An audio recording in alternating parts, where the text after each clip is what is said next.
Hello.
Folks, you'll give me just one moment here. I'm just getting my microphone connected properly. It was misbehaving earlier. Jen, you're here. Is your microphone hooked up? I believe my microphone is hooked up at Gurney. Everybody? Doing the mic We're switch. we're prepared to chat. Oh, uh-oh, I got the dreaded echo going.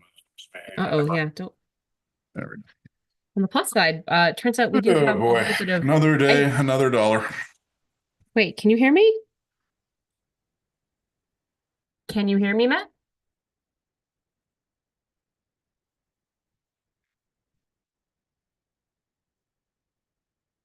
Jen, can you hear me? I can hear you, yes. I guess everybody can hear me then. Okay, this is the line live yet again. Jen, it seems like just yesterday we were doing one of these and it was actually only a few weeks ago. And here we are yet again responding to yet more breaking news. It has been an insane day. Jen, when did you get the sense that this was happening? When was your first heads up that this was actually going to go on? I think, excuse me, probably last night I started to notice, so firstly, there's been chatter all throughout the weekend. Will he, won't he, will he, won't he? My honest impression, just from the rumors, was that he himself was going back and forth and hadn't decided until Yeah. really last night. Um, and I think like yesterday, things started to circulate about, particularly there was supposed to be a meeting, not just a caucus meeting, which could mean anything, but there was supposed to be a meeting of people who I can't remember exactly of whom, but it was to go over constitutional issues, like constitutional Yep. Party issues, Constitution or Canadian party Constitution? party constitution issues. Yeah. And I'm like, the only reason to schedule a meeting to go through party constitutional issues at the 2 p.m. EST on Monday is if he's resigning. That's I mean, there's a non-zero chance that he might try and pull a uh I'm sticking around and you guys are going to have to force me out, and the meeting for the party constitutional stuff would have in that case would have been, well, what kind of mechanisms are available to us? That was a non-zero, but not likely. The most likely answer was right after he announced his resignation, there were going to be several mechanisms put in place, and people were going to need to have a clear understanding of what the party constitution demanded in order to um, facilitate some kind of leadership race. Which, by the way, is not as easy or as straightforward as people think it is, as I think we're going to get into in this live cast. We should probably point out to people we've got some guests coming on. This is not going to be like our usual live cast. Oh, We decided that our lives weren't hectic enough today. And let me just say, purely like tongue in cheek, this is the first day of my new work life. Like this was so like last year in December, I made some big changes in my work life to really consolidate around the line. And then there was the Christmas holidays. My wife's a teacher. She went back to school today. My kids went back to school today. This was supposed to be errand day. This was supposed to be the day I got organized, where I got my stuff together, and then all of this happened. So we are a little bit scrambly, but Jen is right. We are going to have some guests coming up in about 10 minutes. Jamie Carroll's going to be here, former national director of the Liberal Party, and he'll be here to walk us through some of those constitutional issues that Jen's talking about. But also, Jen, we have a few people to thank. We want to thank Phil. He's a friend of the line. He's helping us out on the back end. He's going to be keeping the wheels from flying off. And Jen, as a tradition we do, we like to support local businesses when we do these. I am supporting Leaside's Bravo Pizza. I have a whole pizza off here. I'm going to get into it in a minute. And I already see some of you louts are asking already. Tonight's drink, Tuborg. Excellent beer. So, going to be enjoying one of those. Jen, I will thank our sponsor in a moment, but while we wait just for a few more guests to join us, what was your special dinner tonight? knowing that this event had in fact been sponsored, I decided to order a feast, probably 2 or 3 days worth of food on the line's Amex. So, what do we order from? I went fancy. Where did I go? As fancy as you can get on DoorDash. It You can wasn't get pretty Moxie's fancy. or something. It wasn't Moxie's. What was it? It was good. It was I'll double check here. But yes, and also I will be partaking tonight, which means that there's a non-zero chance I will go dark gin. I realize this is highly requested. I do have some leftover wine because people who know me know that I barely ever drink anymore. So we did get some wine. Oh, Milestones. There we go. Fancy Milestones. Um, it was so memorable, I instantly forgot the restaurant we ordered from, but that's fine. Um, no, so I have some ice wine actually, All some right. BC ice wine. So I will Okay. be partaking of that in a very sophisticated and bougie manner Remember, shortly, as soon as my husband brings it up to me anyway. see, I'm supporting purely local business for food, but the beer, I think, if I remember, Tuborg's Danish, I think. So you're supporting the local booze. But honestly, Jen, a huge shout out, obviously, to Phil, to our guest tonight, to Bravo Pizza in Leaside, and know someone there in the comments. I'm not eating the whole pizza. My kids have already had at this. I'm lucky there's any left. But our main sponsor tonight, and just we don't have a teleprompter set up here, so forgive me here. But this is brought to us by our friends at Innovative Medicines Canada. They are a great supporter of the line, and they really stepped up for us tonight to help bring this event possible. Leadership changes are part of politics, but one thing that shouldn't change is Canada's commitment to patients and innovation in healthcare. Innovative Medicines Canada is focused on continuing its work with policymakers at every level to improve access to life-saving medicines and advocate for a healthcare system that prioritizes patients, fosters innovation, and drives economic growth. Canada's innovative medicines sector plays a critical role, not just in health outcomes, but in keeping us competitive on the global stage. That's why, even during a moment of political change, Innovative Medicines Canada is staying focused on the priorities that matter most to Canadians. Visit innovativemedicines.ca to learn more, and I will Espe figure out a teleprompter. and especially thanks to Innovative for supporting not like the bottom tier DoorDash or order for my family today. No, I went to Milestones. Yeah, I got myself some Wagyu meatloaf. and relatively good beer too. So cheers to you, Relatively good beer. Innovative Medicines Canada. So you, Jen, and we'll welcome our next guest in about 5 or 10 minutes. Our first guest in about 5 or 10 minutes. But Jen, I want to lead with this. Am I blowing anyone's cover if I note that you were pissed off this morning? My reaction, so again, here I am trying Okay, to all run right. errand day. My Mhm. reaction to all of this has been sadness. And I don't mean, we talked about that in our emergency dispatch. I don't mean sadness for Justin Trudeau, although I do feel bad for him on a human level. I mean sadness for all of us because this is pathetic. Where the country is right now is pathetic. This is bad. This should not be happening. It's so bad. It's so bad. It's so bad. Okay, so look, here's a thing that I want to point out because someone was in our comments section saying, "You jerk face conservative whatever. I won't necessarily swear this early in the night." They said you were the types of people who were calling on him to resign for a year, and now that he does, you're all pissed off. And I'm going to push back on that because no, you and I were not calling on him to resign. In fact, there were many, many, many podcasts that we did where we said, A, he's still the Liberals' best chance to save the furniture. I've been predicting for months and been the only pundit predicting for many months now that he wasn't going to resign until he decided to resign and on his own terms. And the other thing we said is that I would say is there's a fundamental difference between him resigning a year ago or 18 months ago and giving himself and the party enough runway to credibly select a successor, particularly in light of what's happening with Donald Trump, and what he's done now, which is the party has put this off so long, he's put this off so long that now there's no way to do this cleanly. Everything's going to be maximally chaotic, and everything's going to be maximally chaotic ahead of some very probable and significant crises. So no, we aren't the jerks who have been calling on him to resign. Most of the people who have been calling on him to resign have been Liberal MPs who haven't gotten a cabinet seat, We're, okay? we're totally different jerks.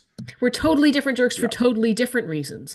But at this point, I mean, post holidays, and we even said this prior to going on break for the holidays, the Liberals have run out of room. They've run out of landing.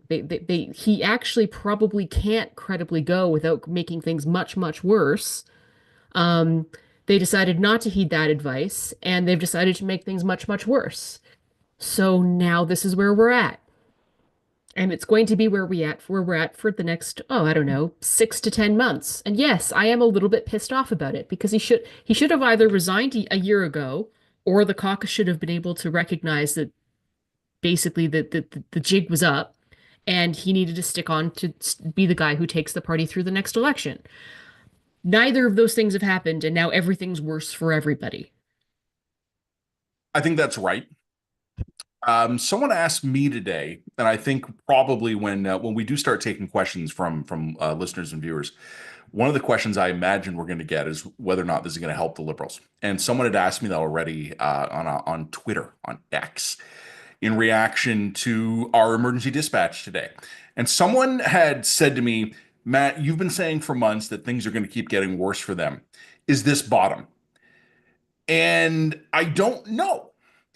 Because here's three very broad and easy scenarios, right? One of the scenarios is that it doesn't really end up mattering, that the electorate's so baked in that they replace Trudeau, no one really cares. The Conservatives do what they're going to do to whoever the new leader is, and basically we end up where the polls are telling us we're going. Another possible option is that the Liberals conduct a successful leadership race, have a smooth transition to a new prime minister. The new prime minister proves popular and improves on what's forecasted for right now. Maybe doesn't win, but maybe doesn't get the 21 seats they were looking at in sort of in the latest aggregates. Maybe they get 50 seats. Maybe they get 75 or 100. The other possibility, of course, and this is something Jen and I were talking about on the phone earlier, the bottom might have just fallen out today because maybe the Liberals don't have a smooth leadership race, and maybe whoever gets chosen isn't successful at connecting with Canadians. And maybe the Conservatives, basically, politically speaking, of course, absolutely murder this person and do basically Ignatius them.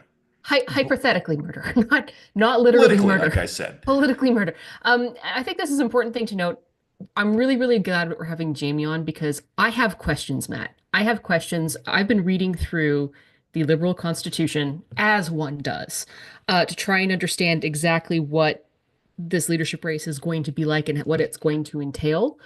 And there's a couple of things that really stood out for me, and I'm really looking forward to being able to get into it with Jamie, because nothing about this situation strikes me as being a smooth lead. Let's put the whole, crisis in the country of the nation aside from them. Let's put a pin in that. And let's talk about the crisis that is now inevitably looming for even just the Liberal Party, because their constitution has some things to say about what a leadership race needs to entail. Well, and Jen, do you want to just bring him on? He's in the lobby. yeah, let's bring him on. Let's bring him on to talk about that. Well, yeah, sorry. I hope Jamie was watching there, or else not. We're just throwing him on. Surprise! Hi. We'll get his audio connected in a moment. Okay, Jamie, you're there. We didn't know if we were completely. Oh, okay. You're connected. Your audio's connected now. See, we told you not to dress up. I'm wearing a Leaf sweatshirt. Listen, You're making me I look told bad. you I was already in ass-kissing clothes from a busy day. There was no reason to change. Fair enough. Go I'm just whatever making sure I'm not sports. accidentally flashing people at this point. That's Like, that come on, man. happens. There's no proof I have pants on. That's all I Yeah, can that's say. very true. Jamie, you are former national director of the Liberal Party of Canada. You're an entrepreneur. You're a consultant, and you are the author just today or this week of an opinion column in the Hill Times that lays out some of this stuff. Now, I am also a Hill Times columnist, and I know we file these things in advance. So you are very prescient because a few days ago you were writing about what would happen in a situation kind of like this. So before we get to that, though, can you take a minute or two and tell us kind of what your response to everything that happened today was? Yeah, I mean, I think I was writing because I kept seeing a whole bunch of people who, in my humble opinion, should know better, suggesting that, oh, why doesn't the caucus just elect a new leader? Or why don't we do this? Or why don't we do that? And I'm allowed to swear here, right? Oh, absolutely. Great. Because that's not how the We system insist. fucking works, is the answer. right? And I got frustrated waiting for somebody else to say that, so I did. I think that the critical thing with what's happened today is understanding that anyone who is prime minister is wearing at least three hats at any given time, right? So he's a member of parliament. He or she is the leader of their party, and they are the prime minister, right? They are all three things at the same time. I understand having multiple thoughts at the same time is an unpopular concept on social media these days, but Impossible. right? But it actually happens, right? This is what happens. And so what Trudeau has effectively said is, at a predefined point in the future, I will not be wearing one of these hats anymore. That necessitates the party to come up with a process to find someone else to wear one of the other three hats. And then that person also inherits the hat that he gives up. It's a bit like the Catholic Church, the bigger your hat is, the more important. So he has said that he's asked the Governor General if she's agreed to prorogue Parliament until March 24th. Now, for my money, that is too late. I am concerned about interim supply and a bunch of super geeky parliamentary things that sound completely irrelevant and take time to explain, but matter tremendously to hundreds of thousands of public servants who won't get paid, and also a whole bunch of Canadians who get EI, CPP, OAS, etc. And we're actually going to get into that because I'm going to pick your brains about that, Sure. particularly as it pertains to the Constitution. But I do appreciate that you're pointing out that one of the reasons why we have been criticizing the Liberal caucus for being gormless weasels. And I think that that's justified, but that's not because we didn't understand that they lacked a procedural mechanism to oust Justin Trudeau. Our position was the only way they actually could oust Justin Trudeau is if they were willing to vote against their government, if they were willing to call the bluff, or just be pure political insurgents and just make it a shit show. No, I don't. Yeah, I guess, but I still think they need to essentially become liberals, and they need to be willing. They would have needed to be willing to go and say, no, we're not going to vote with you. We will vote against you in a confidence motion, and actually be willing to carry through with that bluff. Like it couldn't have been a bluff. That was the mechanism available to them. Yeah, I mean, a couple of things. I think I've had this conversation with a number of staffers here in Ottawa over the last, I don't know, while. And there used to be somebody named Jane Tabor who made an entire living out of writing about caucus leaks from the Liberal caucus in the Martin and Chrétien years. I remember. And it was all right. I'm sure you do. It was all interscene political warfare about who was fucking over who on any given Wednesday morning at caucus. And that has not been the culture of the Trudeau government, right? There has not been any real dissent outside of closed door caucus meetings, right? Like we don't get weekly leaks about this person said this mean thing about this minister or any of that sort of thing. And so it's a big gap from that to where Chrystia Freeland found herself a couple of weeks ago, right? Watching Mr. Trudeau choose his words very, very carefully when answering the question about Ms. Freeland and what happened and all of that. Well, we're gonna get into that, but I want to keep the conversation focused. Yeah, exactly. Yeah. Because I mean, we're saying potato. You're saying the culture for dissent didn't exist to permit them to actually do that. And my point is, okay, but that's just another way of saying they were gormless shitweasels. I mean, it's the same conversation. It's the same conversation. I'm just being less charitable about it. Yeah. Well, and given our respective roles, it's understandable. I think Freeland proved that isn't true. Right? If enough people had put their hands up and simply said, I'm not okay anymore, this probably would have happened sooner, right? I think there were no shortage of people, both, sort of staff and MPs and various hangers-on like me, wandering around Ottawa the last number of months going, everybody gets what's going to happen here, right? and it just wasn't enough. So And there, because ultimately, to your point, Trudeau had to decide he was ready to go, right? And that's right. And I just want to make sure, I want to make sure for the audience who yeah, maybe isn't invested in some of the details here. I believe it was in yeah, 2016 that the Liberal Party changed their constitution to effectively eliminate any procedural way to eliminate Trudeau as the party leader absent him failing to secure PM as an election. Like there was no way to force a leadership review in the party. That was stripped, I believe, stripped in 2016. yeah, And, absent him being declared by the Governor General incapacitated, or absent him losing an election where he lost the ability to become prime minister, there was no yeah. way to force a leadership vote of the party, which could have been one of the mechanisms used to oust them. So those Correct. procedural options are off the table. The second set of procedural options that would have been potentially available to the Liberal caucus to kick him out is the mechanism for booting a leader that were implemented in the Reform Act. However, what people don't understand about the Reform Act is that the caucus, after each election, the caucus has to vote internally to adopt those mechanisms. The Conservative Party That's right. did vote to adopt the mechanisms of the Reform Act, which is why they were able to oust Aaron O'Toole, but the Liberal Party, because they're gormless shitweasels, didn't. And that's why they had their constitution effectively denuded and centralized in 2016. And on top of that, they chose to not adopt the mechanisms of the Reform Act, which completely stripped them all of the kinds of mechanisms and abilities that they might have had to force Trudeau out So prior if they weren't willing to vote against their own government on a confidence motion. Is that in a good defense of summary? in defense of Gormless shitweasels, Okay, well, that's the fair. um,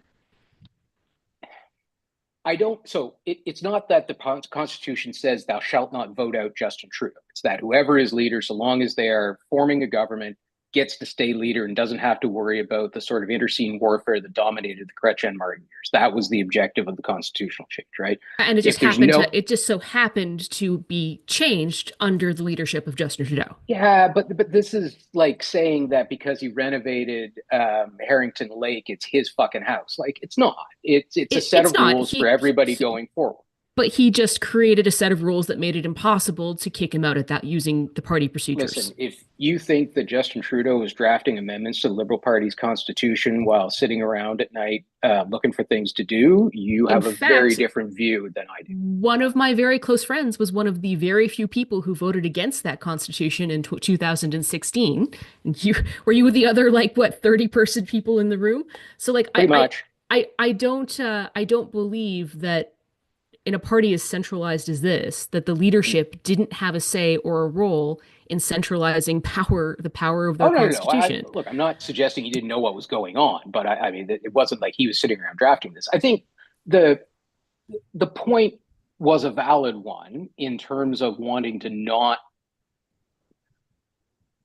the amount. Was it an capital, overcorrection from the Martin Chrétien stuff? That's probably a fair description, right? Yeah. I mean, I'm also one of the only liberals I know who voted against one member, one vote, right? I still think delegated conventions are a better way to elect a leader, but that's a whole other thing. They're also more fun. So it's just so much more fun. But so, look, I was involved with the Dion leadership, which was apparently the last delegated liberal convention we'll ever have. So there you go.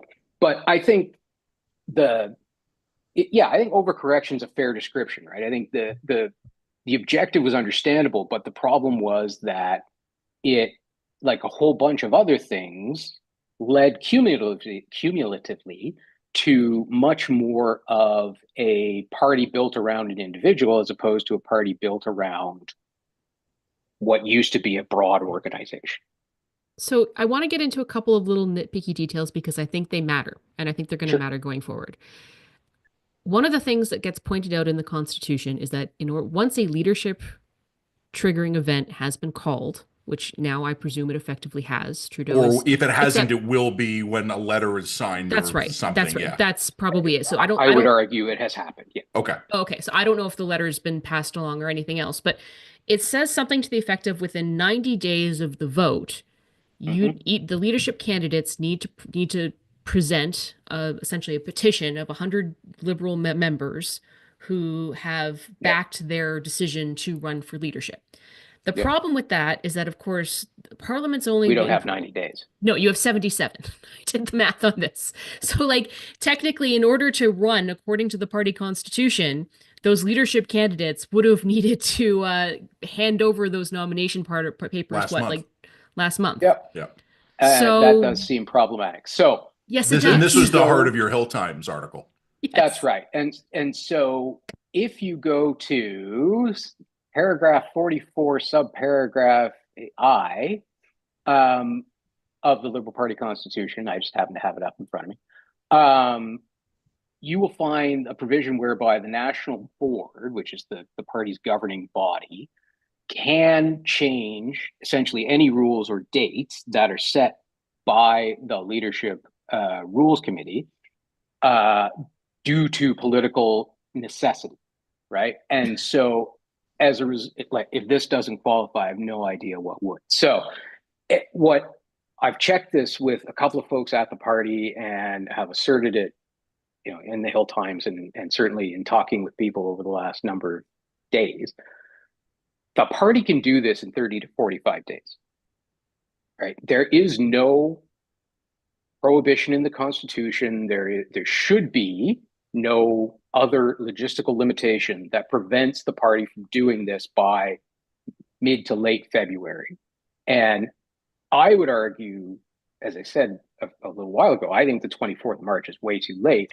I would argue that giving whoever the new leader is the most time possible to, maybe they can make a deal with Mr. Singh, maybe they can have a longer election period, maybe, I don't know, but it should be up to them, right? And so uncuffing the hands of whoever that new leader and prime minister is should be the party's top priority, right? There should be, go ahead. If I were in your perspective, I would also be arguing that, and that strikes me as a strategically intelligent argument. The question that I have is that if you can use 44.1 to essentially abolish half the rules that are in your constitution and just reset the dates, who then sets the rules for the whole leadership? Who sets the rules on who can vote? Who sets the under rules a 44I? Who actually decides what it looks like? And who decides who's a member? Who decides? Because I mean, how the votes are allocated is also not simple. The votes are allocated each riding is effectively weighted. It's a points-based vote system, so it's enormously complicated. So is that going to be the case, or is it going to be a one member, one vote situation? When is the closing date for the membership race gonna end, and who's going to set those rules on that kind of time frame? The way I read the Constitution, and to your previous point, there's never been a leadership race under this Constitution. The national executive, on the advice of the president, effectively has to set up these two committees. There's the spending committee and the rules committee. The expense committee is what it's called. And they're set up, they're given a mandate, go set the rules, set the expense limit. So there's, one of the things that the expense committee will have to consider, presumably in concert with the rules committee, is what's the entry fee, right? In some previous leadership races, entry fees have been pretty significant. I seem to remember them being, I don't know, $60,000, $100,000. Yeah, they've been pretty big numbers, right? So is that what you want in a race that has been, delayed until now and that has to be done within a short period of time? I don't know, but I would say not. And so those things all have to be considered. Those two committees will then provide advice to the national executive, the national board, on what the leadership race should look like. How I read that section I is, if the board by a 3/4 or 75% vote says, fuck that, it's got to be faster, they can do that, right? But if they don't, then it's those committees that set the rules, and that's how the race is run. Does the board have that 75%? Oh, I have no idea. Okay, fair enough. I think it would depend on the specific question, right? I think so. Anybody who volunteers to be on a national board of a political party has only one of two reasons. One, they're seeking either office or influence and think this is a good path, or two, they're really dedicated volunteers and care deeply about the party. Or right? they're psychos. E- I mean, that's also possible. Fair enough. I would suggest that as a small minority in each of the parties. That might overlap the other two categories. So let's assume that the plurality of folks, or there are 75% of the folks on that board who are either there because they're really good volunteers or somehow self-interested. I would suggest that in either of those cases, getting this done quickly and transparently and giving the leader the best possible opportunity to, depending on your point of view, save the furniture, hold Mr. Polyev to a minority, win an election, who knows, is time, right? The distance between the event, the electoral event, and Mr. Trudeau's departure, based on every piece of polling that I've seen, the longer it is, the better chance you got. So all of these things must be on the minds of those committee members. Now, I understand from a couple of folks that work has been done to draft these rules and to have them at least at a point where they can be discussed by a board meeting sometime this week. I hope that's true, because that means we're not starting from a blank page. It means that someone read enough of the tea leaves to understand this might be useful sometime soon. And there's at least a starting point that you can go from. I don't know where you go from there, but I as long as there's something on paper that people can look at and go, I have concerns about that, this looks fine, that's better than nothing. So my last technical question, and then I will turn it over to Matt. And I'm sorry, Matt. I'm a nerd. You're excited. You're I'm passionate. excited. I'm very excited. So one of the things that was interesting about Trudeau's announcement to resign, sort of his non-resignation announcement to resign, was that it seems to me like he seems to be under the impression that he is going to continue to be leader of the Liberal Party and leader of the country, prime minister, until a new permanent leader is chosen, which means he's going to try and skip right over the whole interim leader stage. A, is that something that he can do? And B, is that something that the National Board is going to allow? So Phil Lagasse said on Twitter, and if Phil says it, I believe it's true. There's never been an interim prime minister, right? That just hasn't been a thing, right? Yeah. Mm-hmm. There have been lots of interim opposition leaders. Mm-hmm. Chrétien used to joke about how many he went through while he was PM and that sort of thing, right? But I don't think there's ever been an interim prime minister. And so the concept is a little weird, and it's one of those things that I think got sort of manufactured in the I gotta go, or he's gotta go, so he may need somebody to replace it, right? Certainly in the case of Mr. Chrétien, Mr. Mulroney, Mr. Trudeau, Mr. Trudeau twice, there was never an interim prime minister, right? They just stayed until the new leader was chosen and then handed over the keys, right? So I don't think there's a problem with that. And I think that is probably the smartest thing to do. I did hear some discussion that, the most likely solution for an interim leader would have been Ms. Freeland. And I don't think Mr. Trudeau was really in the mood for that this week. Yeah. So who knows? But I think it's perfectly normal, and I don't see a problem with it. I think, in the Hill Times piece, I argued there are 3 dates that everybody really needs to keep a good eye on, right? One is January 20th, which is obviously when Trump gets inaugurated again.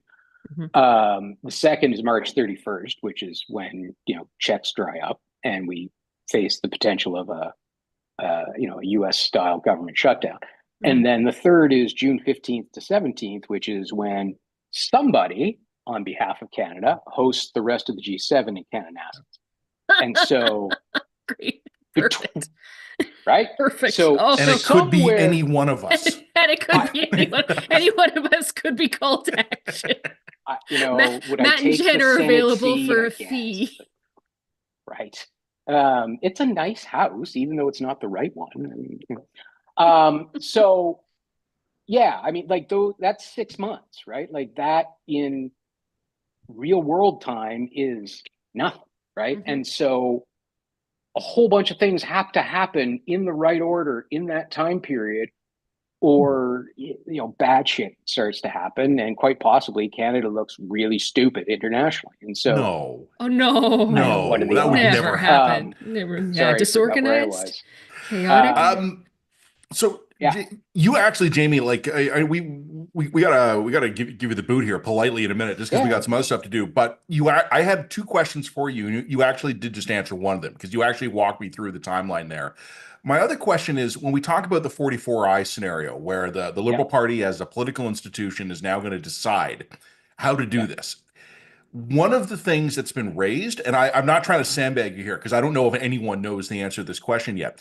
But one of the issues that's been raised is that the Liberals might be vulnerable to outside interference because of the whole supporter system, right? Where yeah. Jen and I were joking earlier, and I swear to God, it was just a joke, that we should sign up as Liberal supporters and then just vote for crazy shit for the next, like, however many days, right? You wouldn't be the only people, but yeah, yeah, I sure. imagine not. And I mean, to be honest with you, probably we're the least of your worries because our own sense of professionalism will hold us back. Whereas who the fuck knows else might be thinking about it? Is Yeah, there anything the party as an institution can do sort of under these exceptional circumstances provisions to yeah. firm this up in a way that gives the Liberals as a political party some ass covering? Yeah, so I think that is a hugely important question, and I'm not confident enough attention's been paid to that yet.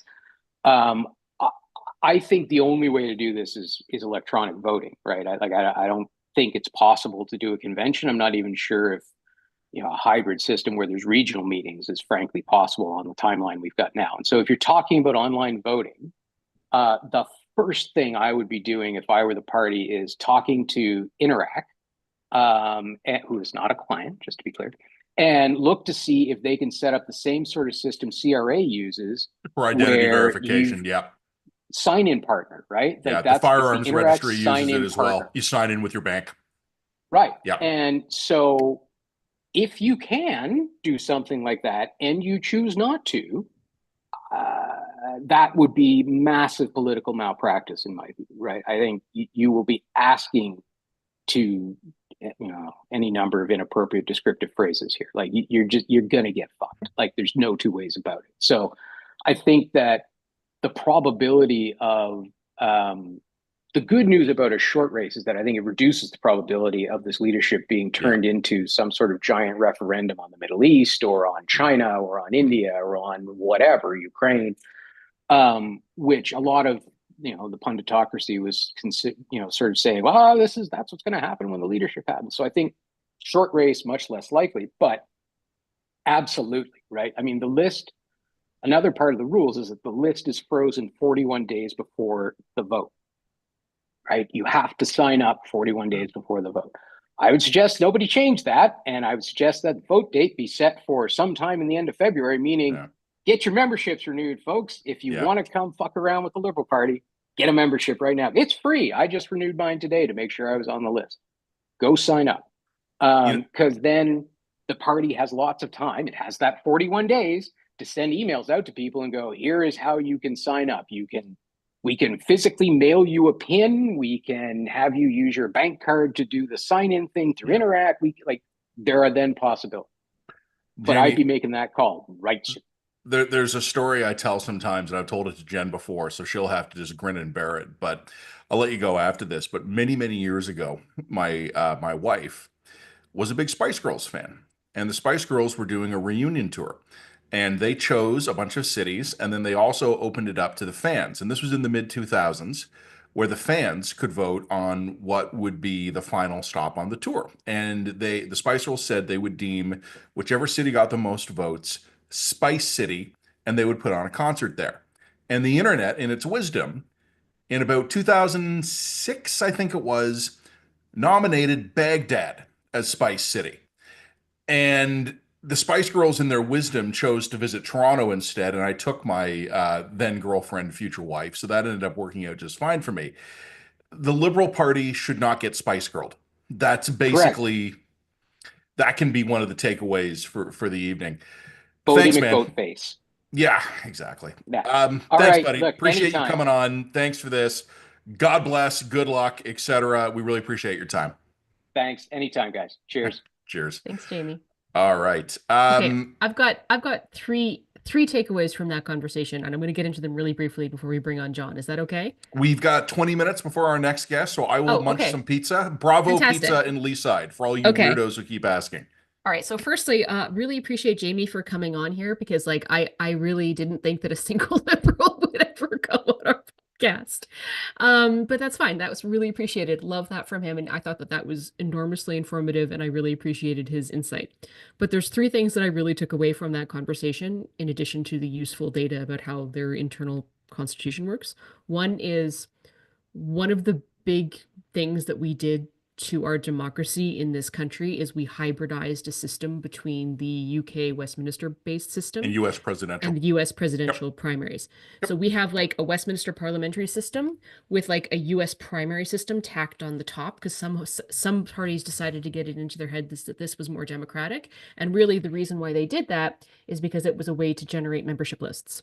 Membership lists are lucrative. Membership lists takes money to cost, and membership lists provides you with an access of potential voters who you can then mobilize. So I Sign understand up at readtheline.ca today. exactly, right? Like there's a reason why they did this. And membership races were fantastic ways to do membership drives. So they all got sucked into these primary systems. But that's not how our system is supposed to work. Our system isn't supposed to have delegated conventions. Our system's not supposed to have any conventions. The prime minister is supposed to be decided by caucus. And the prime minister's ability to maintain the confidence of caucus is how the system is supposed to work. So we've created this really weird system where, because we have these delegated conventions and now one member, one vote style conventions or supporter class conventions now, we've created these enormously complicated systems that arrogate accountability to party members, to quasi-members, to paid members, to non-members, to constituency associations, to the leaders of constituency associations, and we've stripped the traditional power that used to be held by caucuses. And I think that part of the reason why we are now facing this really, really complicated leadership crisis in this country is because we're trying to merge two systems that aren't actually supposed to be merged like this. Traditionally, what it was supposed to be is the caucus voted your leader out. That was a spill, or whatever it was, is what they're called in Australia, for example. Spill. That was it. You were out. You know, like you if your caucus didn't have faith in you and they took a vote and you got canned, and then they voted another person from within the caucus to be leader to replace you. And then they spilled him 4 months And they would later. spill, or he would be hold power for a decade. You know, there are merits to that system, and I'm begging Canadian policy or or parties to reconsider it, because that's a better system than this, hybrid disaster that we are certainly leaning into. Jen, I'll let you pick your second point. Let me just say this. I was in Miami last week. That was my vacation. And what I always do when I go on vacation is I download onto my Kindle a novel, not nonfiction. Like I want to zen my brain out. And because I really like to relax and get cheerful on holiday, I downloaded Stephen King's The Stand.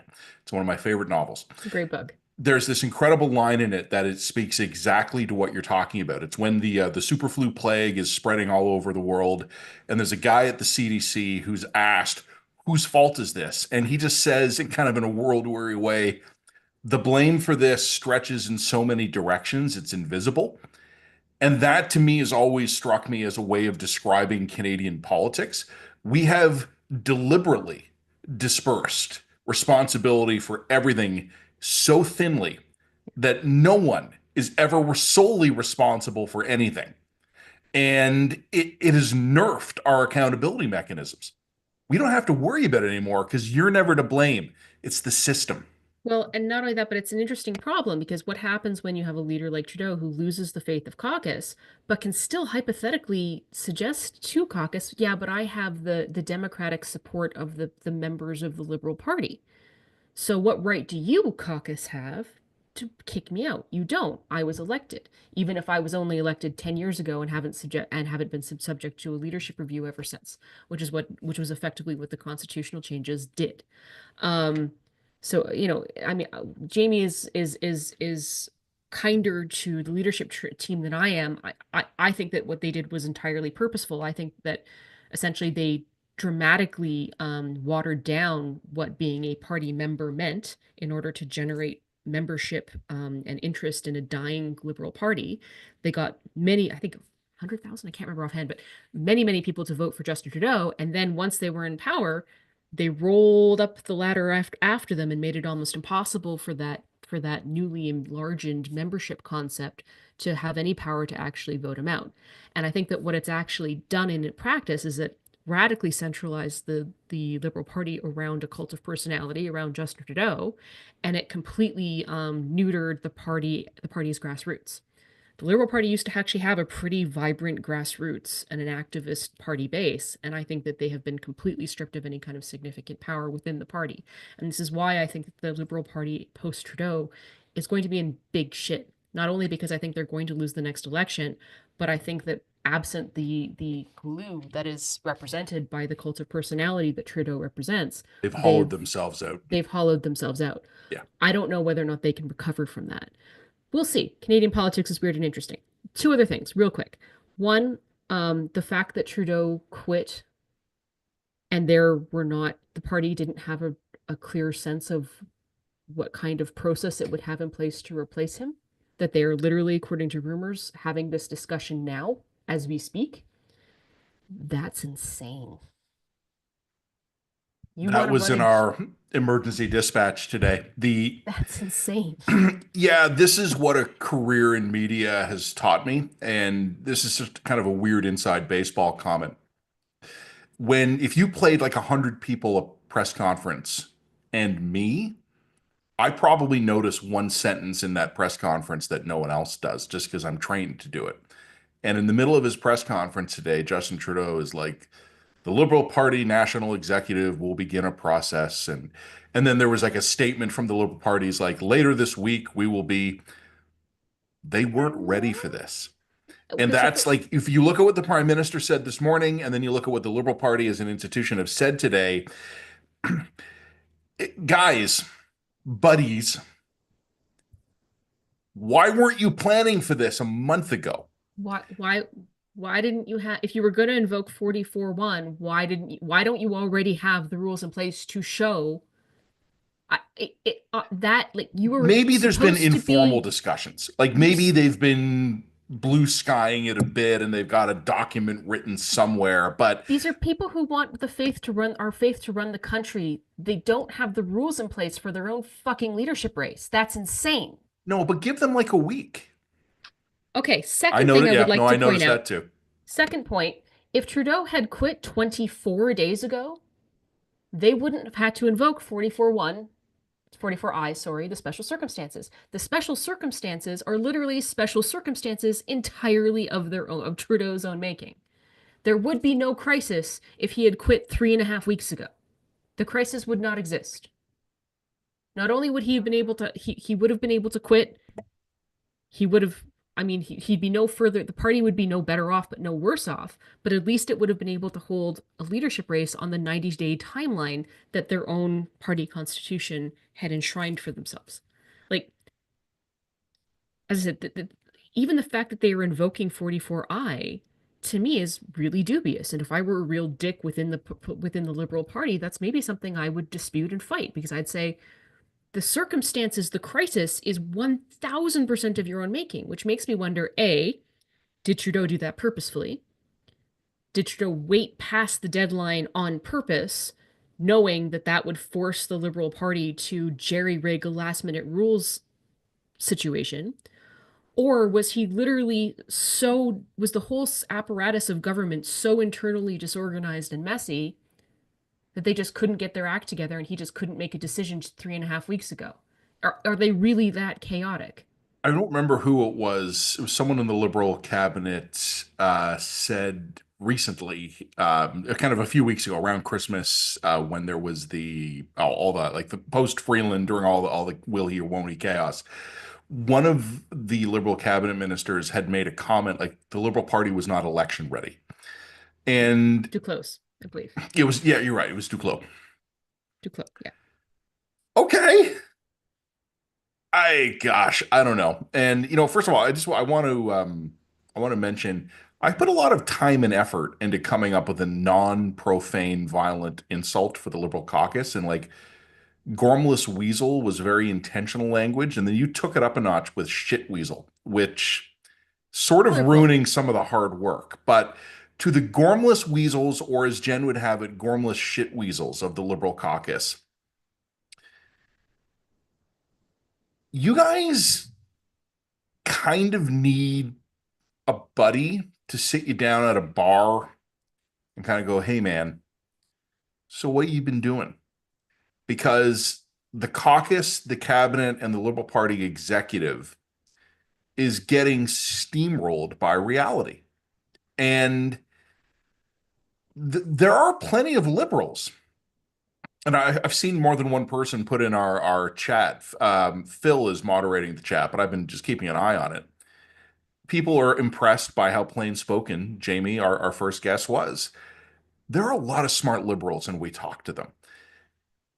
It's baffling to me how an organization that has a lot of smart people, some of them elected, some of them in backroom support roles, is getting so thoroughly smoked by the blindingly obvious. Because nothing that is happening today is something that you and I could not have predicted a month ago. And I'm pretty sure, in fact, we did. Pretty sure we predicted them back in September. I think if you were to Or go through even the June. chats, June. Like anyway, Matt, I'm gonna let you bring John Wright onto the chat while I Yeah. go grab the wine that my husband has left for me at the top of the stairs. All right, kill My video your and my camera mic. just for a minute. Phil, why don't we're gonna bring on John at the top of the hour. Phil has popped me a question or two. So while Jen goes and refreshes her beverage here, so give me a second, folks. I'm just scrolling at what Phil has been sending me here. And by the way, folks, just never a bad time to mention this. Check us out at readtheline.ca. If you haven't signed up for a free account, please do so. It gets you access to almost everything we do. And this is The Line Live, a normal episode of The Line podcast. Jen, you got wine in like 15 seconds. I had like He a even whole he even poured it for me. I had a The best whole husband 2 minute ever. time kill ready here, and you needed like 15 seconds. But That's anyway, true. a normal episode of the Line podcast will be coming your way on Friday. This is the Line Live. We do these infrequently. I think we should do more of them though, because they're fun. I also And think we're going to getting a whole lot more opportunities to do more of these. it's going to be a shit show.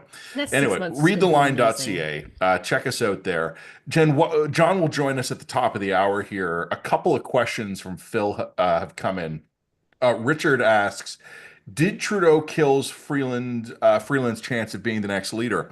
And I know why Richard's asking that because, oh, and by the way, folks, questions are only for paying subscribers. We're only taking questions that are left at readtheline.ca. There are two posts there. There's a preview post and the live now post. Our paying subscribers can leave comments. No one else can. That's the only place we're taking questions. Some of you have asked about super chats. We've had a technical problem on that. We're working on it. Hopefully, we'll be able to get those out to you at some point. To Richard's question, did Trudeau's kill Freeland's chances of becoming the next leader? I don't think so. And I know that Richard is asking that because the prime minister was asked today, what's your version of this? And he gave a bit of a maudlin, well, I really hope Christia would stay with me. And she was such a valuable ally, but she had other plans. So I think I understand why Richard's asking. It looks a little bit like the PM tried to put a bit of a knife in his former deputy PM. But my honest answer, Richard, to your question is of whether or not the PM killed her chances of being leader is no, because I don't think she had much of a chance of being leader. Now that I've said that, she's probably going to sweep the thing and like end up being liberal leader for life. But I said to you this, Jen, to you recently on one of our The Line podcast episodes. I think Freeland's stock is pretty high right now. I think in a day or week or more, and I suspect, in fact, it's already happening, people are going to remember all the reasons why a month or two ago Freeland was being written off as politically dead. And people were speculating if she was going to go to like the World Food Program or NATO or whatever, right? She's not good at retail politics. She obviously outmaneuvered Trudeau. So she's pretty good at that kind of politics. But I don't think Freeland's going to be the next leader. And if I end up being wrong about that, I don't think she'll succeed as the next leader. There was that Angus Reid poll that came out just a few days ago. The Toronto Star had it. And the Star said that Freeland polls the best of all the likely candidates to be Liberal leader, and she does. That just But means she's that she's back the best. 15 points. Well, not that, but that just means she's best known. That's all that Yeah. means. When you're talking, especially at the beginning of a leadership race, it's all name recognition. That's all that means. I mean, Um, the other thing I would point out is traditionally in a Westminster parliamentary system, the caucus member who knifes the leader is not the one who takes up the mantle. It would be very no. uncommon for that to happen. Can you imagine the Conservative ads that would roll out against Freeland? Oh, I mean, Michelle Rempel Garner will be joining us in about an hour. Maybe we'll ask her something about yeah, that. yeah. A question from Kyle, and I think we partially addressed this in our conversation with Jamie.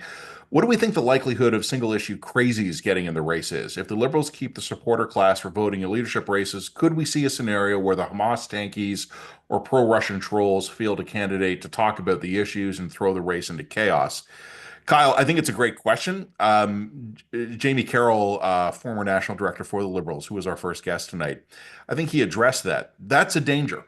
There are things the party can do to try and mitigate that danger, but until and unless they do them, Kyle's question is it possible? Yeah, it's Okay, possible. so it also depends on what the committees decide the rules for the vote are going to be and how they're going to structure the rule for the vote. How long do you have to have been a Liberal member in order to run for leadership?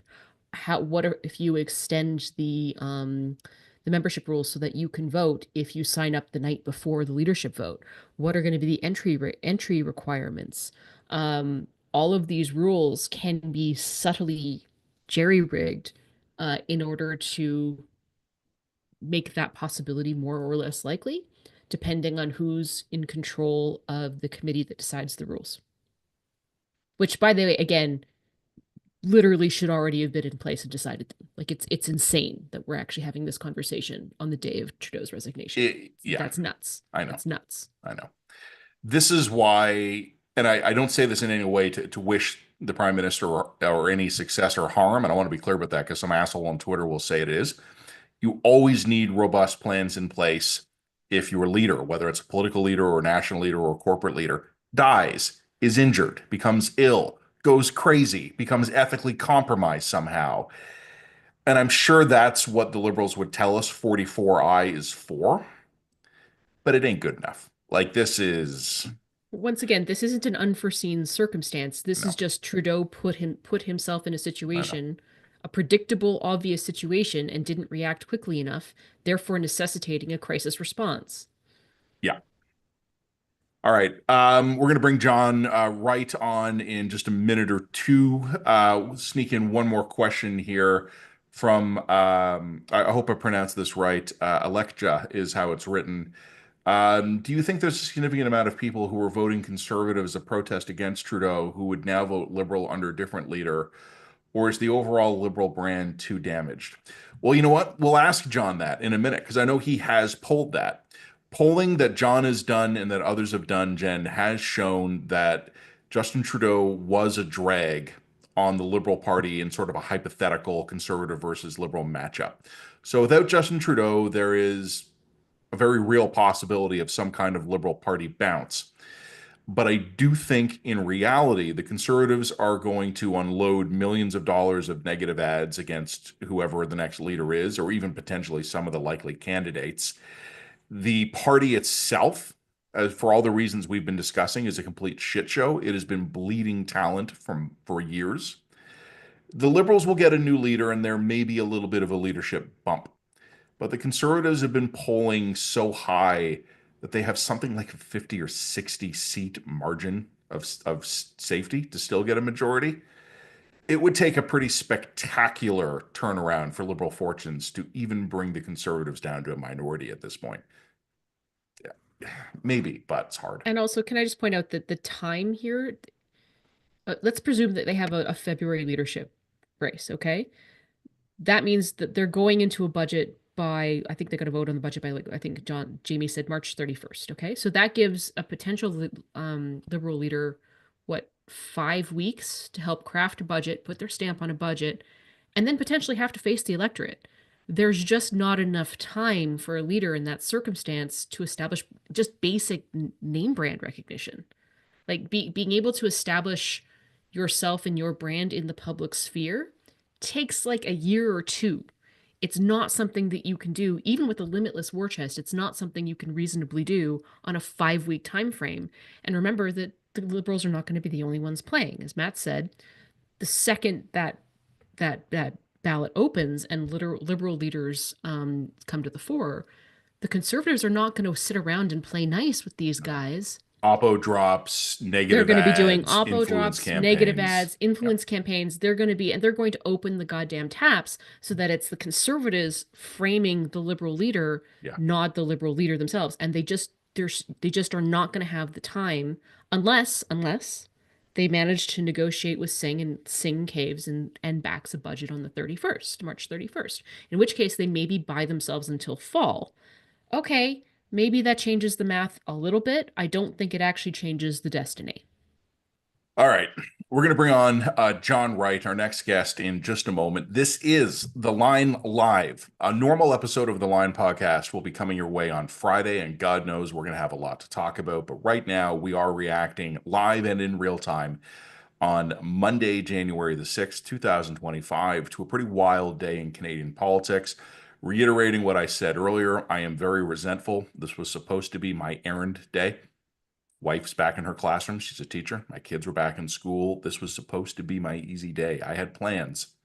And then all this bullshit happened. So here we are on another installment of The Line Live. However, we are grateful to be here. Please do visit us at readtheline.ca. Sign up for one of those free accounts, and then we can slowly manipulate you into upgrading to a paid account. We're very good at that. It'll be gentle. You'll love it. You'll wish you had done it earlier. But we also want to thank our partner tonight who helped make this episode possible. Innovative Medicines Canada has stepped forward in a big way and made this episode possible. Leadership changes are a part of politics, and I think we all know that. But one thing that shouldn't change is Canada's commitment to patients and innovation in healthcare. Innovative Medicines Canada is focused on continuing its work with policymakers at every level to improve access to life-saving medicines and advocate for a healthcare system that prioritizes patients, fosters innovation, and drives economic growth. Canada's innovative medicine sector plays a critical role, not just in health outcomes, but in keeping us competitive on the global stage. That's why, even during a moment of political change, Innovative Medicines Canada is staying focused on the priorities that matter most to Canadians. For more, visit innovativemedicines.ca. Our thanks to them for making this episode of The Line Live possible tonight. To our friends there, thank you very much. And to our friend John Wright, let's let him into the room here. Lots to talk about with him. We'll give him just a moment. It takes just a second to get him set up technically here. But Jen, we've been holding remarkably at 1,300 people. So all right. those beautiful, crazy people out there, just absolute wild folk, but we love all of you. We love John Wright. John is a veteran Canadian pollster. And now, this is cool. John, I get to announce this. You're an old colleague of mine from my now former radio days. So I have to make sure I get your title right here. Veteran pollster and distinguished fellow at Queen's University. So great to hear that, John. And where are you? You're not at home. Are you at your office? No, I am at my home. I specially designed it just for this program. Well, it's looking great. John is an old friend of mine and of the family. He is a pollster in this country, and he's polled in other countries as well, with many decades of experience. John, we're going to ask you some polling related questions in a minute, but I want to ask you just now as a political observer, what do you make of today?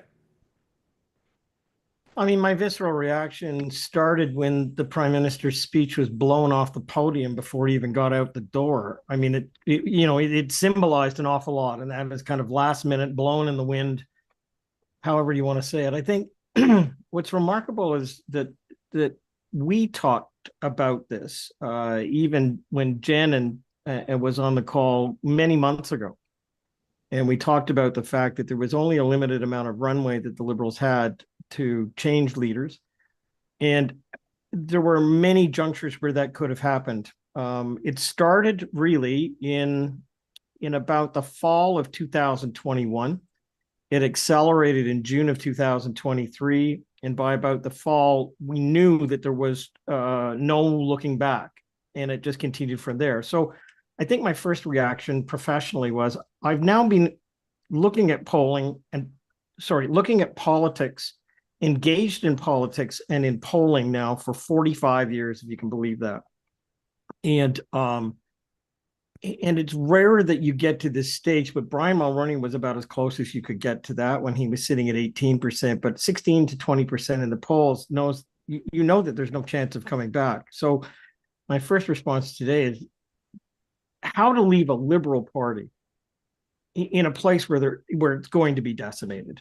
I mean, you can have lots of people put lipstick on whatever they want to make it look better, but my goodness, you've got probably 2.5 months to get a new leader in place. You're going to go into the House of Commons. We don't even know whether the leader is going to have a seat, nor will they even get a seat in the next election, because it's possible if 2 of those candidates come on board who are not elected.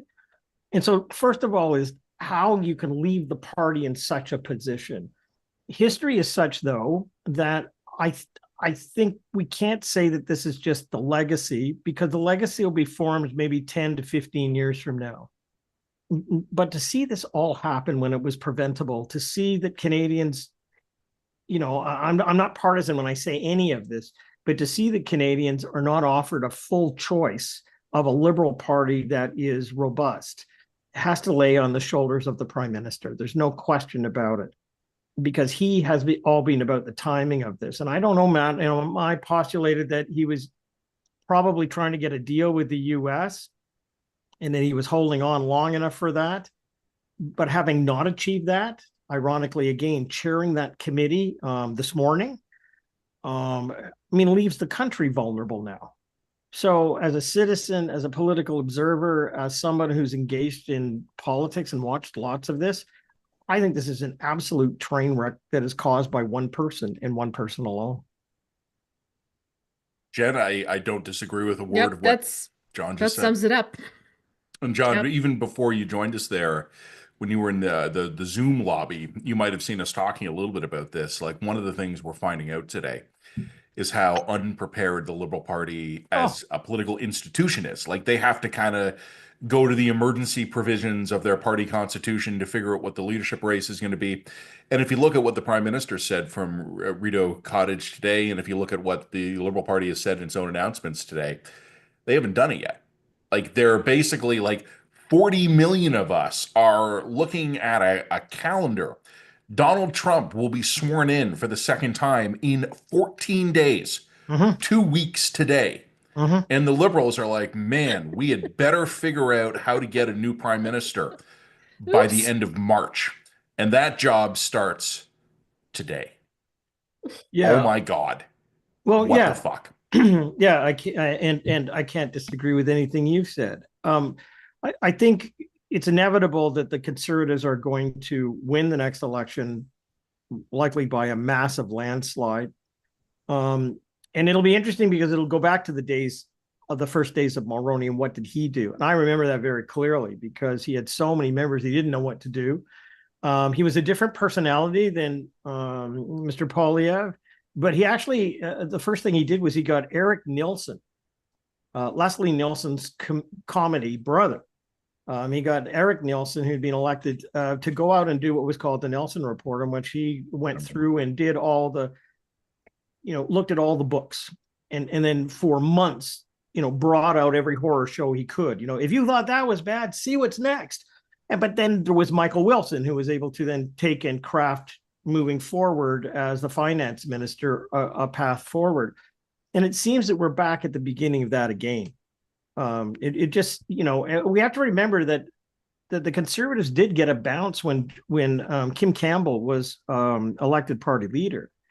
They went from 18% of the polls to a bounce of 51% positive impression of her, and that the party had a viable chance. And they were absolutely annihilated at the end because of how she campaigned. But again, it takes me in this circumstance to the Liberal Party, who you don't need a majority to get a majority government.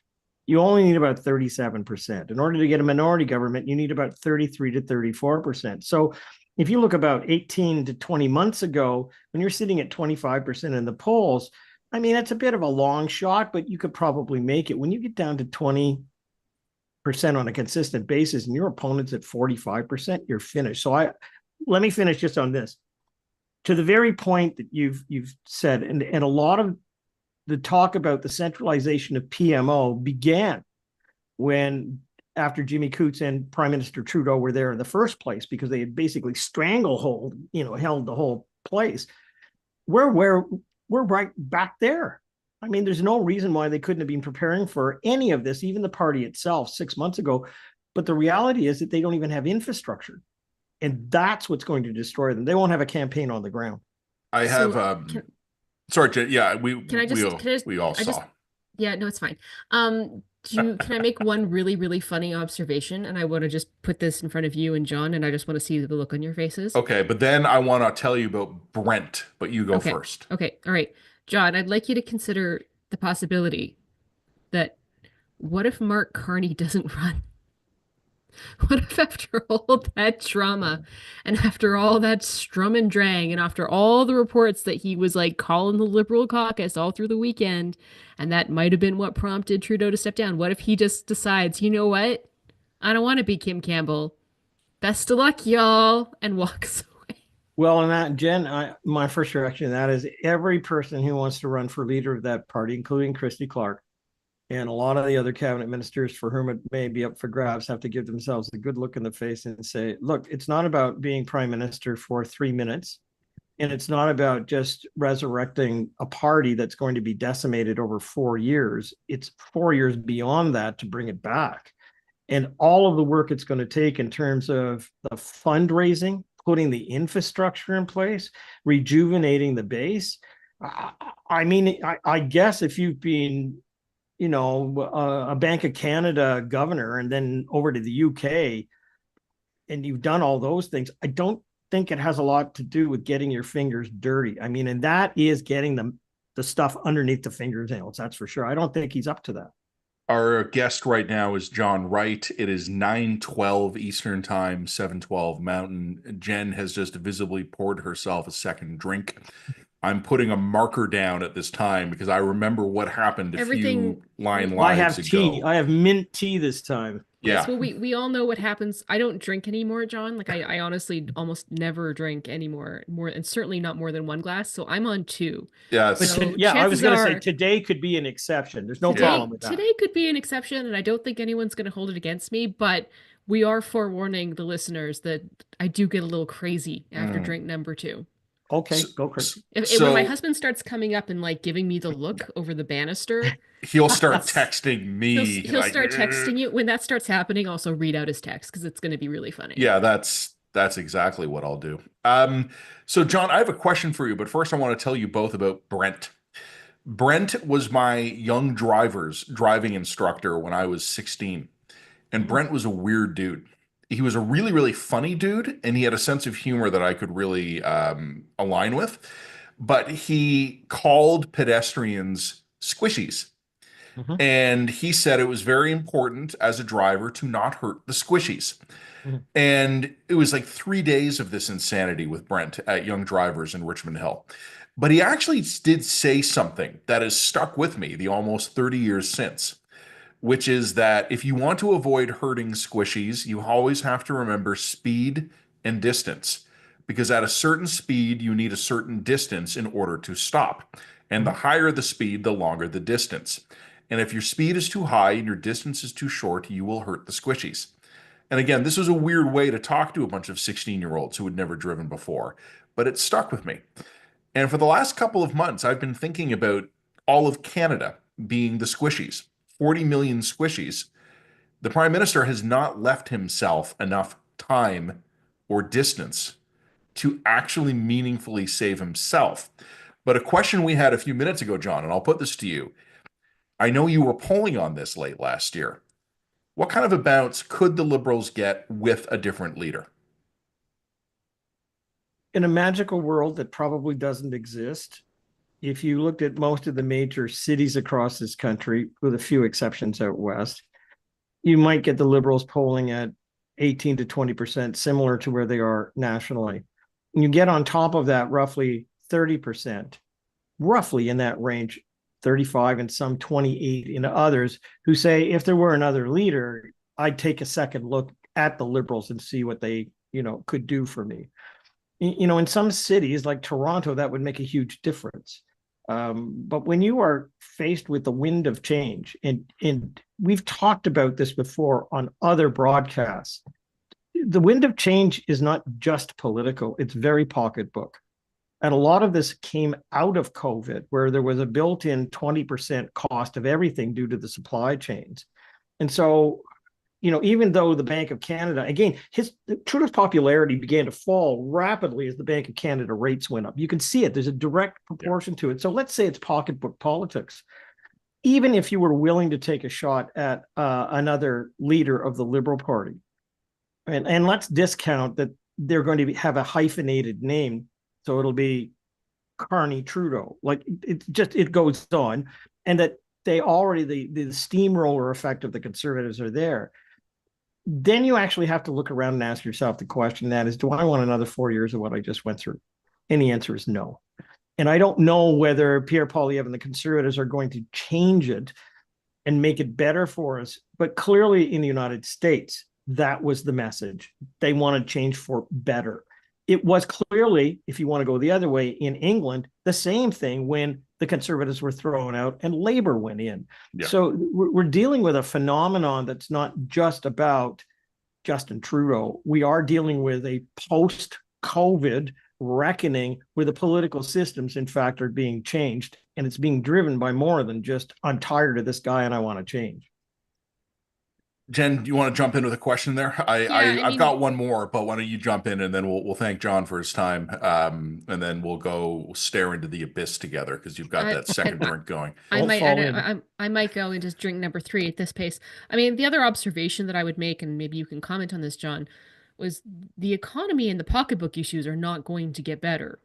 If Trump follows through on his threats and in 15 days we get a 25% tariff imposed upon Canada. I don't necessarily think it's going to happen that quickly, but could happen pretty quick. Our purchasing power slumps, the cost of everything goes up dramatically, and you think the last 3 or 4 years have been bad, things are going to get really bad. And you're going to have a conservative government that's going to be able to say this absolute clown show of a party is more fixated on winning their own little internal battles than striking a credible deal with Trump. And that's the ball game. Yeah, Jen, I don't disagree with it. It is the ball game, and it's a crazy ball game. And when the going gets crazy, the word turn pro, right? Yeah. So we're dealing with all of that now. The fact, though, is that this is a train that has now left the station to which none of us have any control over. And it's certainly going to be an election probably in May, maybe into June a bit. Then the Conservatives, with their plan, will want to come in. They'll want to, get sworn in, get their cabinet ministers in place, get their plan going. They may even send emissaries early on to the Trump group to try and deal with things. If I were the Conservatives, I'd be knocking on the doors of every premier across this country already and making sure that all of them were in line. That's right. So you've got to do this, but there's a time issue that we're all going to be on this train ahead of time, and we're going to have to put our faith in the hands of the premiers. There's no other way around this. When Doug Ford said today in his press conference, look, you want to buy Canada? We'll buy Alaska, Minnesota, and maybe a couple of other states, and we'll deal with it that way. I mean, it's going to take dealing with it that way, and it will be what it is. I don't know any other way to say it, but the current prime minister has left this country vulnerable in a precarious situation. It's irresponsible to have done it, but it is what it is. We now have a train and we're on it. I just don't know what car and what seat I'm in. I don't know what's ahead. John, last question for you, buddy, and I always appreciate your time. There was something, it's actually a coincidence that you and I are talking today, because I was actually talking about you with friends yesterday. So no, it was all good. So John's son played, he's a young adult now, but Josh played hockey in the same hockey association my son plays in now. Yep. So John has come out to watch my son play a couple of games. And I was talking yesterday with other parents on the hockey team because we were waiting for a game to start at one of the local rinks. And one of the hockey moms had mentioned, it kind of just popped out of the blue, that we are actually about 5 years in now from COVID. And all those 5 year anniversaries are going to start rolling through in the next couple of weeks. And one of the hockey moms who was speaking with me had mentioned how traumatized and weird people have been since then. And John, I mentioned some of the work you have done as a pollster, kind of looking at what I called informally at the bonkers index, which is how much of the Canadian population right now is bonkers. And it's more than it used to be. There's always been a baseline number of Canadians who are unhinged. That number is higher. We've never really had a political leadership race with a population that's gone post-COVID crazy. Pierre Poilievre did have a little bit of one, but it was a sewn-up thing. It was assured the Conservatives all lined up behind him. What is a political leadership race going to look like in a post-COVID Canadian society where a much larger number of people than normal are bonkers? Well, it is the post-trauma that we're dealing with in our own ways. I just tune it out. To me, it didn't happen. I'm kind of back in 2019. Other people and their children are still living it in a very vivid way. I think of the First World War in the year, 2019, because up to that point, there hadn't been any psychiatrists in England. What you ended up then having were people who even did seances because they wanted closure to an event which had taken place. So they reached out to the battlefields in their minds. And that's why Mackenzie King, when he was talking to his dog and other things, it was normal. It wasn't just him. It was a societal way of having closure, especially with a dead one.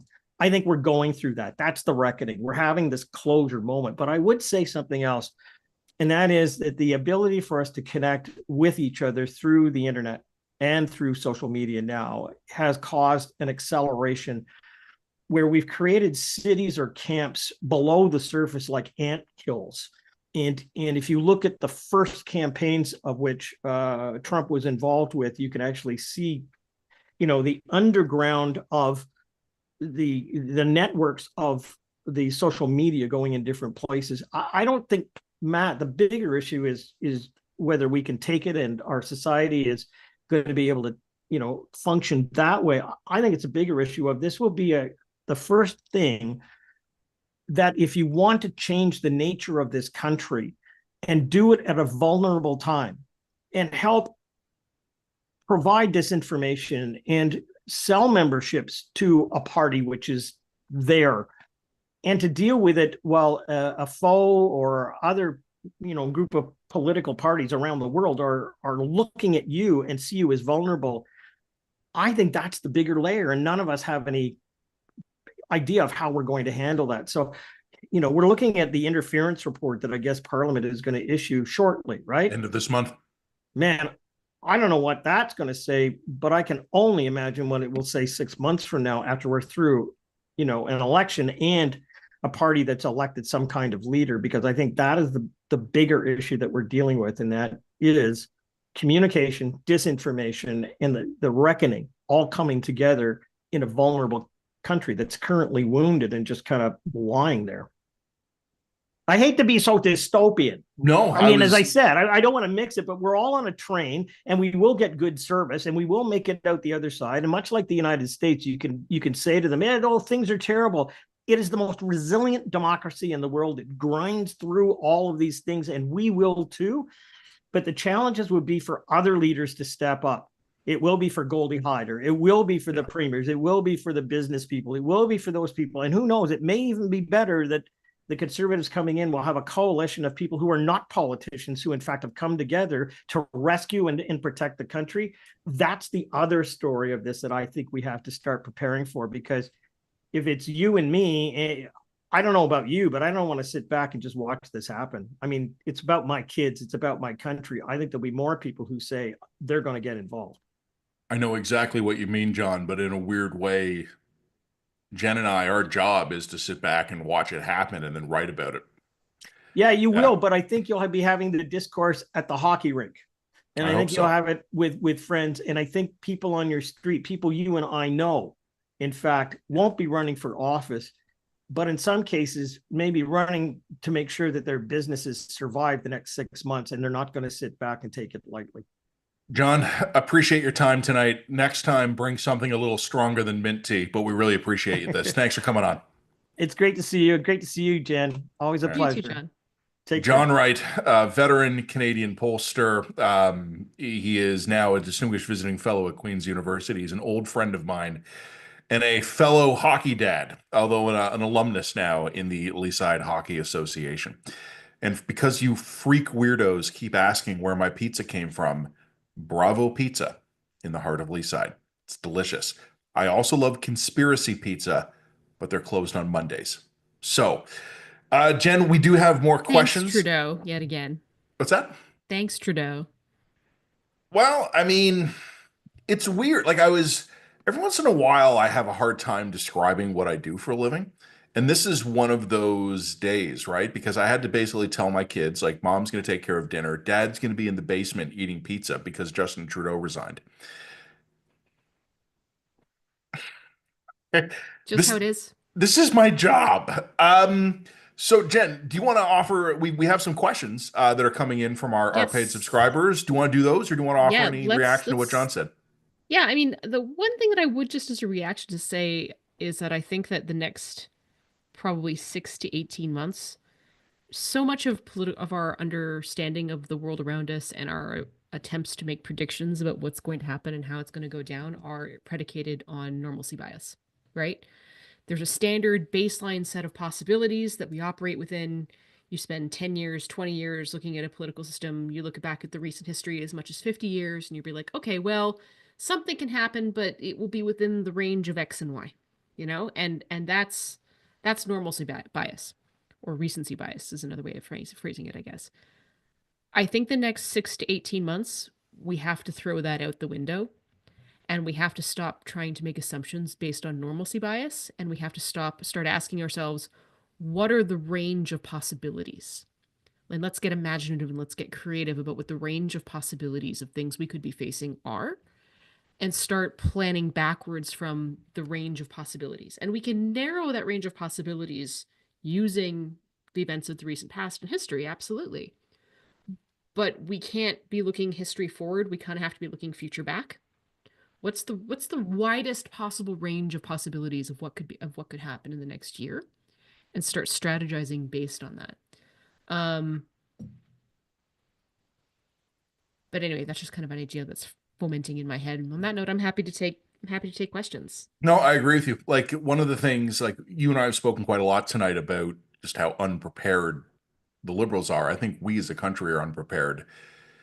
We're going to have a leadership race now for Prime Minister with Donald Trump in the Oval Office again, with artificial intelligence and bot armies, with algorithmically generated but also curated content. We're in pretty uncharted waters on a lot of this stuff, and I'm sure everything is going to be fine. Speaking of which, we just got another Donald Trump drop here. God, Alex I did just the sent last me. one. You do this one. Many people in Canada love being the 51st state. The United States can no longer suffer the massive trade deficits and subsidies that Canada needs to stay afloat. Justin Trudeau knew this and resigned. If Canada merged with the US, there would be no tariffs, taxes would go way down, and they would be totally secure from the threat of the Russian and Chinese ships that are constantly surrounding them. Together, what a great nation it would be. I don't think he's trolling. I mean, I've said this before. I don't think he was. I think the trolling was, in fact, field testing. And I think we're now well into field testing. Maybe I should have just stayed in Miami and gotten ahead of the curve. It was minus 16 when I landed in Toronto, and when I left Miami, it was 26. So I will refrain from responding to or reading out the other comment that my husband had on that particular comment. on me going to Miami, or Mr. Trump's tweet? Mr. Trump's tweet. Just checking. All right. Okay, so we'll do some questions now. This one did not come via Phil. This one came directly to me. This is friend of the line, Melanie. This is not a question, Jen. This is a comment, and it's aimed at you. Are you Okay. ready for it? Oh God, what have I done now, Melanie? I'm sorry already. This is verbatim. Okay. Jen's problem is alcoholism. No. Her glass is way too fucking small. Oh, but it's ice wine. I can't drink a full glass of ice wine, man. It's very sweet. It's like as sweet as honey. In the last episode of the Line podcast, I was crushing homemade eggnog. Yes. Don't tell me what we can't do. All right. In about 15 minutes, Conservative MP Michelle Rempel-Garner will be our next guest. We're going to find out her reaction today. She's already written a column about this that she put out on her own Substack. She'll be our guest, joining us in about 15 minutes. We'll also talk with her generally about how the Conservatives as a party will be handling this, to the extent that she wants to reveal inner Conservative Party secrets. Right now, though, let's take a couple of questions. This one from Phil, who is a friend of the line, and he's moderating the questions. He would like to say that other friends of his have agreed that your glass is too small. All right, questions. I can only drink so much of this stuff, man. It's super concentrated. It's really sweet. Question from Mark. If the LPC asked you to moderate a debate, what would your top 3 questions be? I think my first one would be, you've read my columns, right? Like that would be an unexpected thing to be asked to moderate a Liberal Party debate. I'm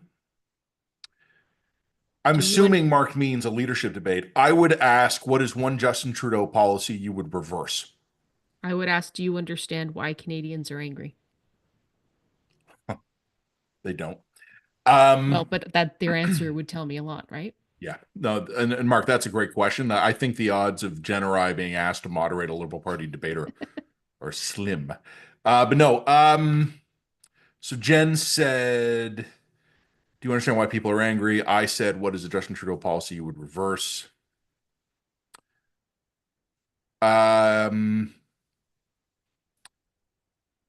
What will you offer Quebec in the event of another sovereignty referendum? What will you offer Alberta in the event of a sovereignty referendum? Well, the fun part with those questions is we can just wait and find out. Yeah. Phil says this is an aggregated question. There are apparently many of these. What if the government falls on a throne speech before March 31st and then the government runs out of money? Honestly, I don't have the first fucking clue. Okay, and this is you're going to need a procedural nerd to answer that. Michelle might be able to answer that, but there will be no throne speech before the government runs out of money, because they have to come back on the 29th in order to get supply sorted. So I don't know if that means that they need a throne. You need a throne speech after the end of all proroguement. So if you have a throne speech on like the 25th, and the throne speech doesn't meet confidence, then we're in an election.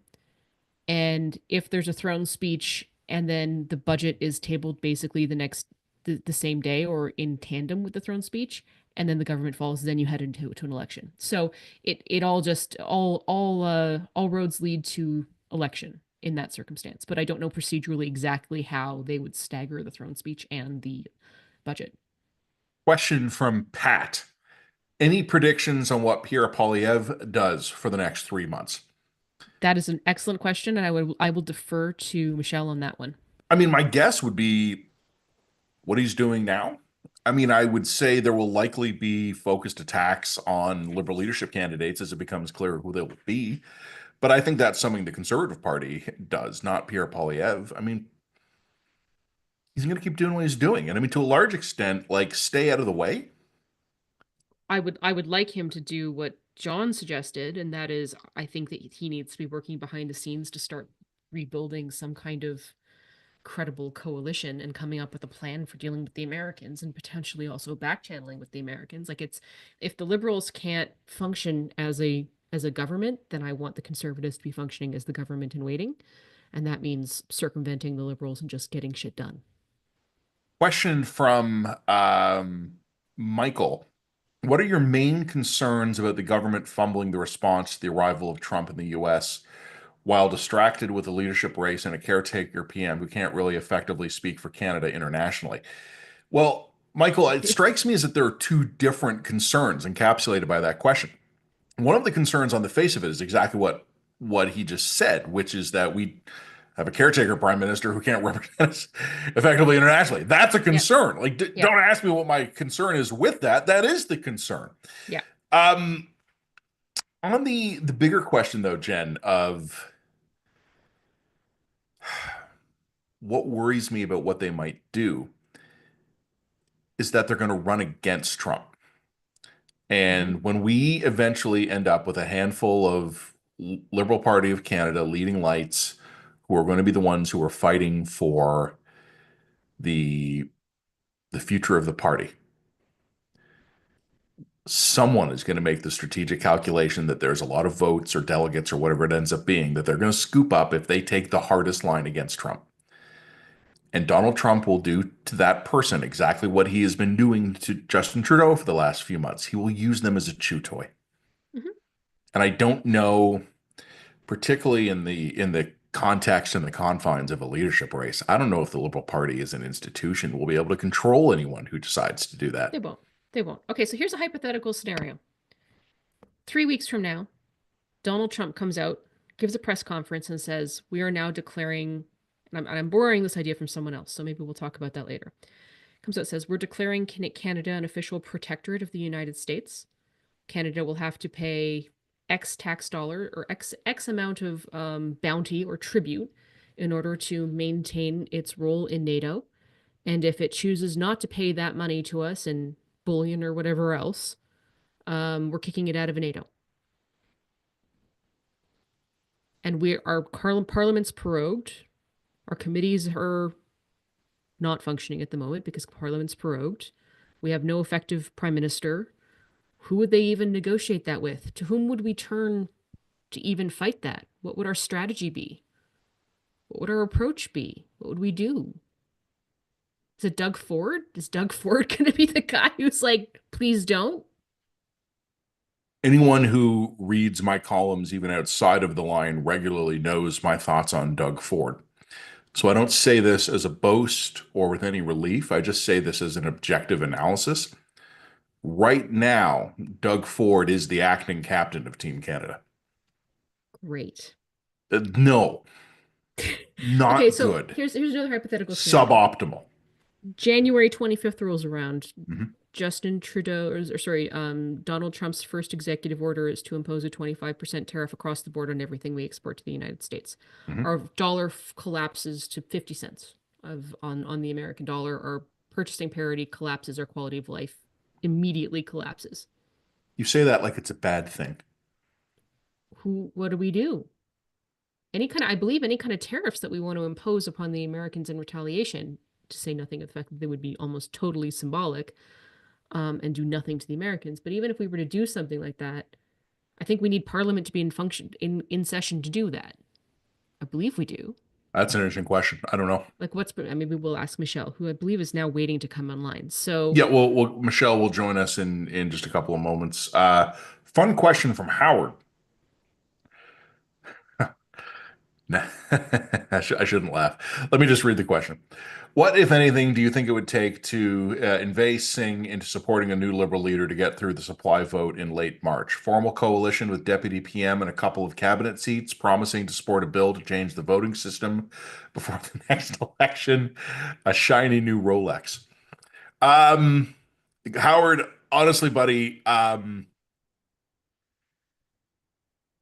would go bankrupt trying to bet on what Singh will do in any given particular moment because I don't understand anything he's done for about the last year and a half. Singh's a nice guy, and he's no dummy.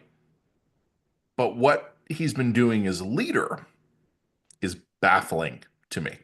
Like, I'm thinking back to when the confidence and supply agreement, Jen, was first announced. One of the things we wrote the day of, maybe the day after, was how careful the junior partners in those kinds of arrangements need to be, because if they're not real careful, they burn their own political capital and credibility to keep the larger partner in office, in power, and then they get destroyed in the next election. And there's been plenty of examples of this. And you would have thought that the NDP and Singh would have known that. Nothing that they have done in the last few years has shown me that they have derived any lessons from that. But let's take Howard's question seriously. And I think it is a serious question. New Liberal leader in place by end of March. They have to come back, and there'll be a budget that they need to come back with, or like you said, Jen, we'll ask Michelle about the specifics, but they're going to have to pass some kind of confidence measure within the next 2.5 months. What do they offer the NDP? Singh has been pretty aggressively painting himself in a corner. Even today, Jagmeet Singh's comments were that it doesn't matter who the leader is, he's going to bring down the party. So what could you, I don't know, Jen, I confess, I don't have a good answer for Howard, because the NDP have played a pretty strong hand for the last 2 years, very weakly. And now they're talking tough. And I don't know what to make of that. So what do you think? If you're the new Liberal leader, what do you offer the NDP? Or do you bypass the NDP? Do you make the Bloc an offer? I think any new liberal leader who makes a block an offer is setting themselves up for annihilation in an election. I think that's an easy gimme. So it has to be the NDP. I mean, if you're a really smart liberal leader, you work to sow division within the NDP caucus. You try to win over the NDP. You bypass Singh, and you try to bring over the NDP caucus to vote with you on confidence motions one by one. And there is, by rumor, enough dissension within the NDP caucus, enough dissatisfaction with Singh, that you might be able to pull off a really high stakes strategy. But like, it strikes me as almost impossible for Singh to maintain any credibility after stating what he has and to vote with the Liberals on the next budget. That said, I mean, what credibility does he have left anyway? This is you're kind of pulling from an empty bank on that front. So I don't know. I literally would not begin to guess. Yeah, and I feel like Howard has asked a fantastic question that I don't have a good answer to, just because I don't think Singh has a good answer to it. that's literally, you took the words out of my mouth, because the NDP is going to go into the next election, and we all know what they're going to say, and it's not wrong. They're going to go in saying everything good that Justin Trudeau got done over the last 4 years is thanks to us, or 3 years, whenever CASA was signed. And they're not going to be wrong about that. But if you look at the polls and if you look at the seat models, we are looking at something that is, if you had gone back in time 4 years ago and explained to me that we would be looking at a situation where the Liberal vote share has absolutely collapsed, where seat models have them on average in the low 20s with a low of 6, and that the NDP seat count has gone up by 0, I wouldn't believe you. Like, what we're seeing happen in Canadian politics right now is objectively insane. The Liberals have hemorrhaged seats, and the Bloc has picked up a few, and the Conservatives have grabbed every other one. And I can't think of a situation quite like this. So what can the Liberals offer the NDP? I mean, the NDP, and this is something we're not really going to talk about it tonight, because God knows we got enough to talk about, but the NDP are facing an electoral obliteration, not exactly on the same scale of the Liberals, because I don't think, like, the Liberals might be in existential trouble as a party after the next election. The NDP is probably going to hold the status quo. But in a world where the Liberals get absolutely wiped out and the NDP bounce like maybe a seat, I don't know what the fuck the NDP does. What are they doing? What are they here for? I think we should have an NDP live chat, and we think we should have some dippers on the show to talk and ask them that question. What are you here for?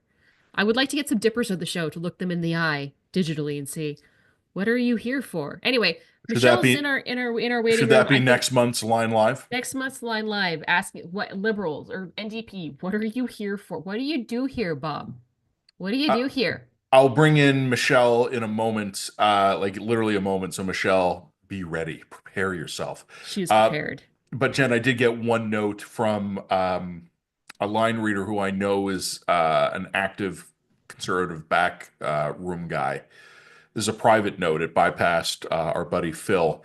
He says, the responsible thing for Poilievre to be doing right now is to quietly put the building blocks in place to speed up the transition. By the way, the PCO, the Privy Council office, should have a unit doing this too, starting with breaking down the Jordan Peterson interview to try and have departments ready that are going to be on the front lines of this in the first few months. So interesting stuff. Guys, this is The Line Live. We are having a ton of fun here. We still have 1,200 weirdos, and I say that with the most possible respect. You are the best people in the world who are joining us right now. If you do want to leave us a question, we will take some more questions after Michelle Rempel-Garner joins us in just moments. We will, after 10 o'clock Eastern, 8 o'clock Mountain, we will take more of your questions.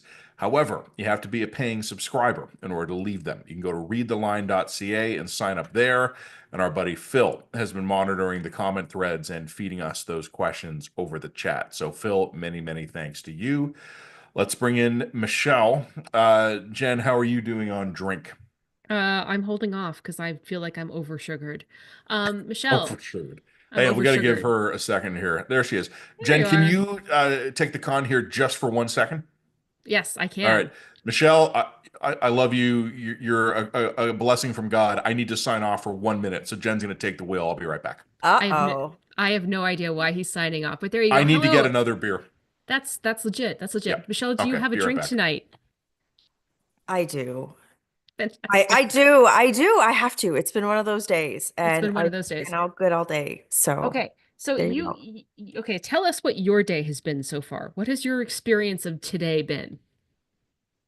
it was wild. Like I think we knew this was coming today. It's been telegraphed fairly well over the last 48 hours.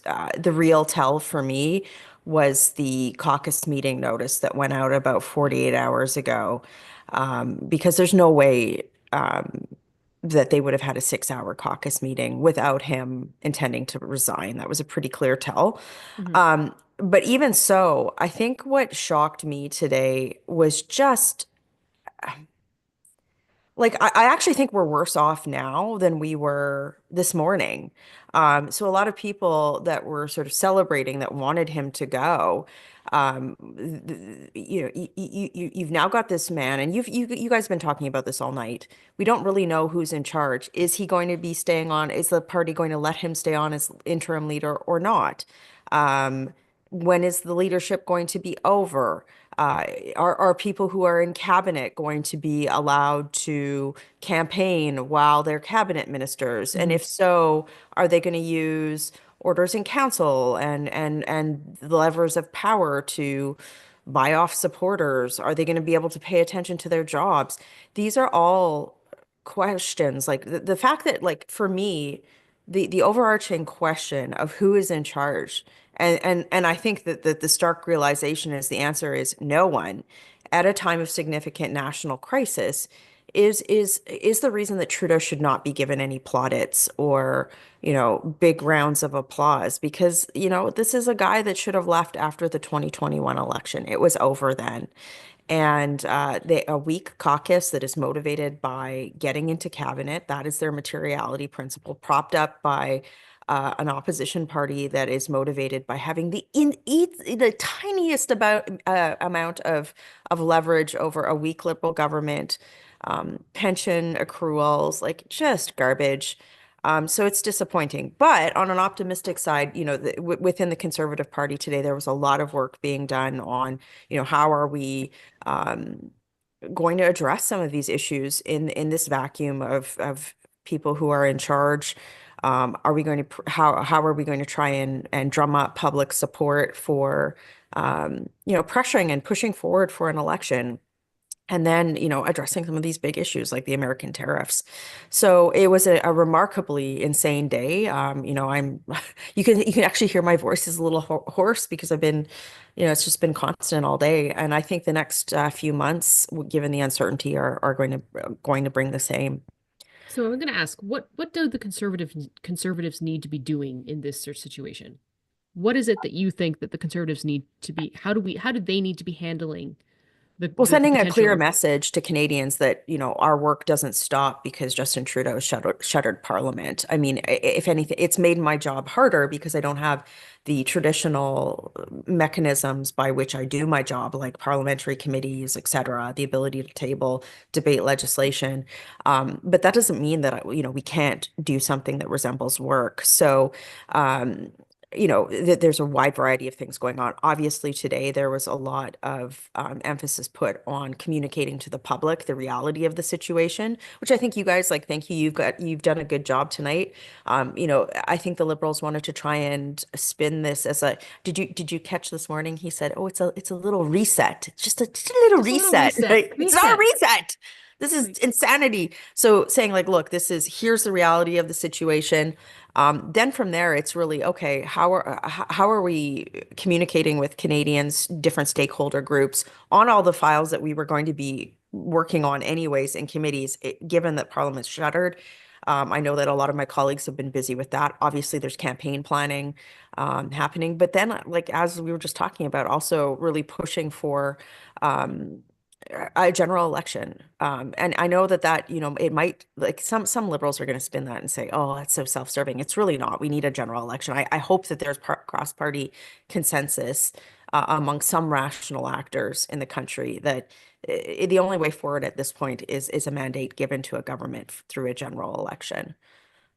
One thing that John Wright brought up earlier in the podcast, and I think I've mentioned it to you as well, is there a room or a role for Conservatives to start filling the leadership vacuum unofficially? By that I mean back channeling with the United States, building the context unofficially as like the incoming government, talking to the premiers, trying to build some kind of Team Canada strategy, given the fact that Trudeau basically totally failed to do that, and it now is in no position and not interested in doing it. Well, I can tell you right now from my experience, I have, without giving specifics and sort of divulging confidences, over the last year, just hundreds of community leaders, industry leaders, policy leaders, they're all coming to members of our caucus, to the Conservative Party, and not from the traditional lobbying perspective of like hedging bets and being like, well, you guys might form government, so we want to reach out to you. Literally asking us to do exactly what you just said, saying there's nobody in charge. All the political staff is left on the Liberal side. These ministers are not doing anything. Can you please do X? Or this is where the country needs to be in 2 years to address Y problem. Can you please do A, B, and C? Or so like that, a lot of that has been happening already. And like the footprint of that is in our communications, in our policy announcements, and we've made substantive policy announcements and in our committee work. So I want to give some assurances to the public, like that this is happening. At the same time, we also have to do something that the Liberals haven't done, which is really communicate to Canadians that we understand where they are at. And I think that like, I mean, you guys have talked about this a million times. This is really where the Liberals and frankly the NDP have failed, is that they've functioned up here or in some sort of weird vacuum where they're not talking about the reality of people not being able to afford groceries. So it's a balancing act on all of those things. And our policy in that, like what you're talking about, like, can you not be working on some of these things? It has to be rooted in the issues that Canadians are living right now. Otherwise, like that's not real change. So that's been something that, Pierre Poilievre has been very adamant with caucus about, is talk to your constituents and make sure that anything that we are doing is in alignment with solving their problems. And so, it's been a very busy time, and I anticipate that sort of work, that nexus between really assuring Canadians that we have a plan to address their everyday needs, but also with like public policy concerns from different stakeholder groups, that's being married into a very robust platform. We have to win an election. We're not assuming we're going to win an election. We have to earn an election, but also, potential transition down the road with a clear plan for that. Do you guys have a plan for how you're going to be managing a tariff threat, a trade war, Trump? Like, is there a strategy? Well, I do think that the first step, Pierre has started, Pierre Poilievre, our leader. I shouldn't be so familiar. He's done that in the House already. And I don't think that he's been given the credit for what he's done that he's deserved, which is really to say there are a lot of domestic levers. There's a lot of things that we should be doing domestically now that regardless of Donald Trump, we should have been doing anyways, right? Like making us more competitive vis-a-vis the US, things like the carbon tax, fixing the border, the immigration system, taking away those irritants that aren't just an irritant for the Americans, they're irritants for every single Canadian, right? So that's step one. I think that that's kind of been poo-pooed by the press gallery and the, Ottawa glitterati of, power and politics, et cetera. But that's really step one. And that's what the Liberals have missed. Step two is communicating, I think what the Liberals haven't done forcefully enough, or the NDP, which is Canada is a sovereign nation that we should be putting our needs first. So, Pierre Poilievre has been out in his press conferences articulating that position. That's something that, of course, anybody in the US, other partners, they're taking note of that posture. We've been working behind the scenes with industry groups to understand where they see problems or opportunities, compiling that. And then also asking public questions. Like, for example, I had the Deputy Minister of Finance in front of the Public Accounts Committee right before the House rose. And I was like, oh, hey, can you show us your economic analysis on what X, Y, and Z would mean for job loss or et cetera? And they're like, oh, we haven't started that. So even just like starting this process, there's a lot of work that is going on, and it's been very intense and very professional. Um, Michelle, I have a comment and a question. And Okay. the comment is something that I just offer because obviously, Michelle, you split your time between the capital and Calgary, and Jen's in Calgary. I'm in Toronto, right? Like I'm in the heart of the Laurentian consensus. When things pivoted from Trudeau to you guys, it was pretty palpable. And you were talking a few minutes ago about how there's been hundreds of conversations about like, hey, like what do stakeholder groups want from a conservative government? I began to feel that happen when people in Toronto were like, does anyone know a conservative? Like, oh my God, like we now need to start talking to these guys. And like people my parents know, people like my wife works with were like, hey, I need to talk to a conservative MP. Do you know any? So I guess this is my way of apologizing because you might have gotten some weird emails out of the blue that I might be responsible for. I did get a few lobbyist texts, at the beginning of 2023, where it's like, Just checking in. Yeah. hey girl, how are you? And it's like the last message is like July 2015. 2015. Yeah. You know, um, I'm being a little facetious there. Oh, only Obviously, we barely. want to work with people. Pierre is Mr. Poilievre. He's been very, um, I think, very clear in some of the expectations of our party from lobbying groups on, like, don't come to our office and ask for something that you're not willing to publicly advocate for or Yeah. move the needle on in the public. So. Yes, we felt the vibe shift happen as well too. Yeah, a different kind of vibe session. Question for you. I got a couple, but we'll start with this one. I want to ask you a political question first, and then I want to Sure. ask you more of a procedural question.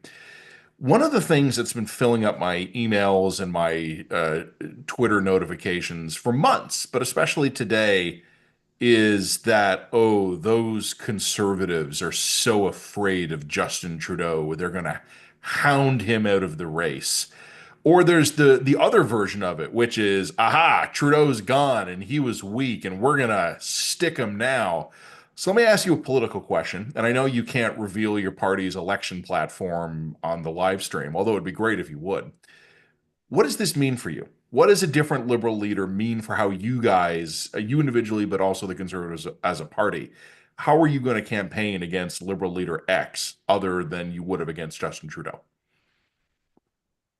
Well, I mean, it's not like there's a bevy of mavericks that have denounced all the shitty policy that they've put forward over the last year. So, I mean, I don't have to stretch too far to say they're all complicit, and changing one out for another is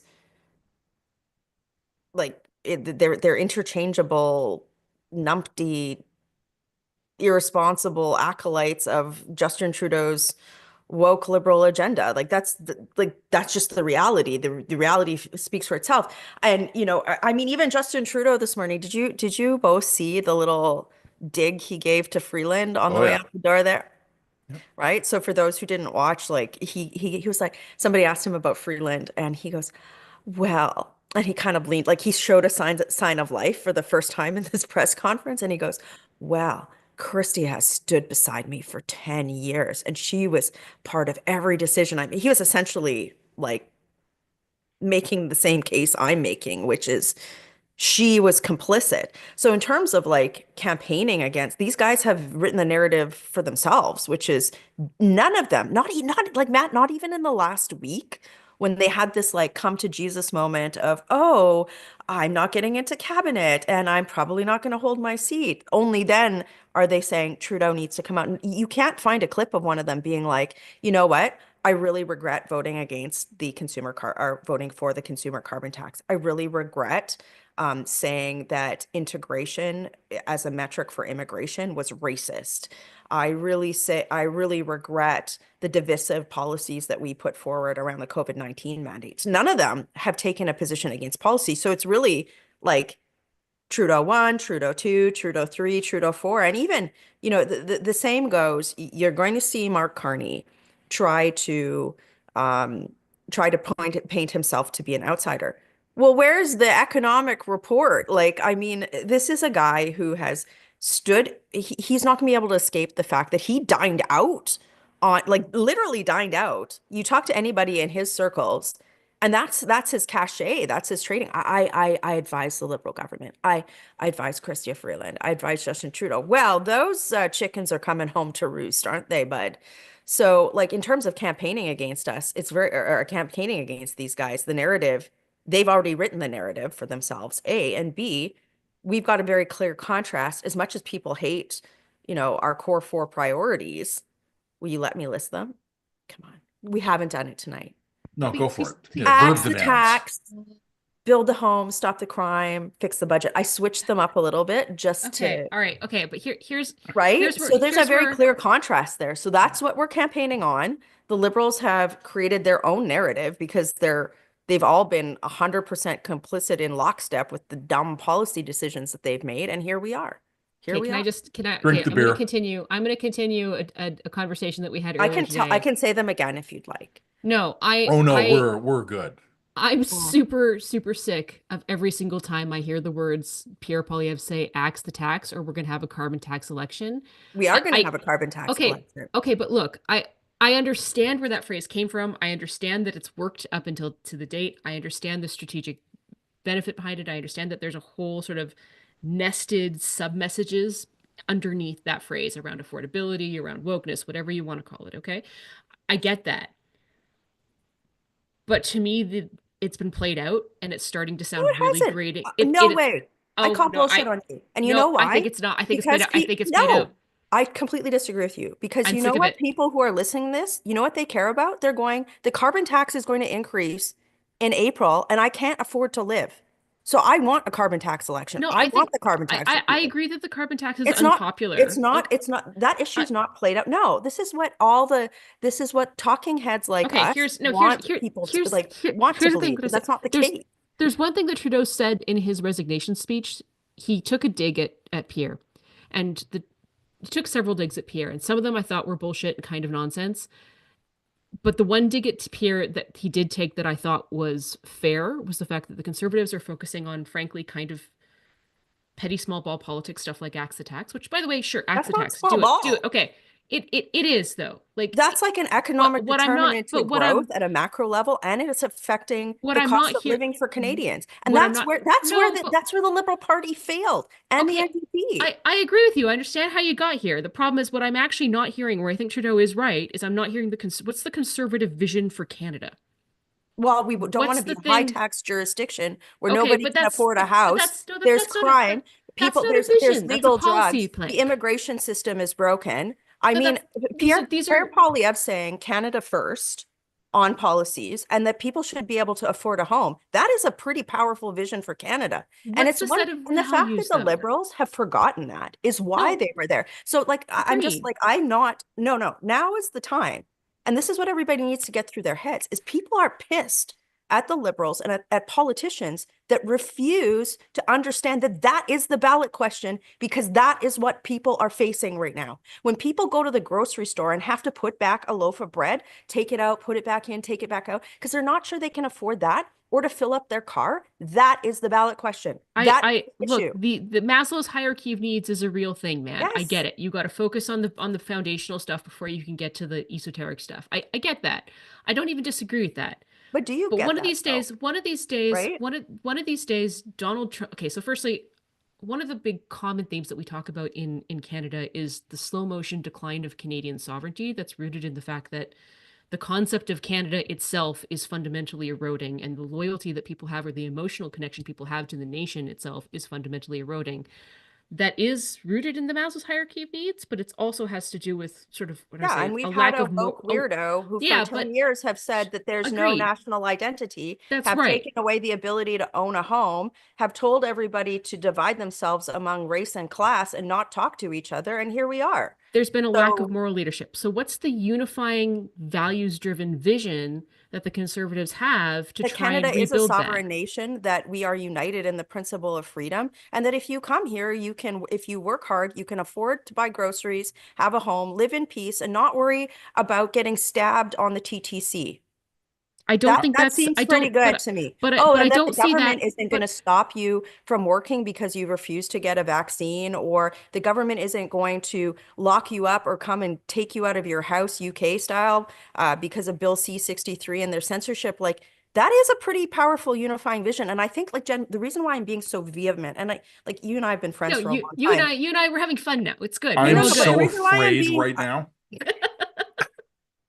I'm gonna pour myself. Look, you're gonna have your turn. I'm gonna pour myself my wine, and then we're gonna continue to go but at like, but this. seriously, like, guys, this is like the pundit class needs to get this through their head when you're talking about like, oh, and like this and that, and like, people can't buy food. They cannot buy food. They Okay, are and getting I stabbed get at that I'm being an Starbucks. asshole, that I'm drinking like the one bottle of ice wine I get a year. I understand that I'm an elitist monster. Jen, why are The you getting world's drunk great. on ice wine? That is like the worst thing. It's so Like, basic. what are you doing? My husband is going, yes, Jen, in the background. Do not enable her.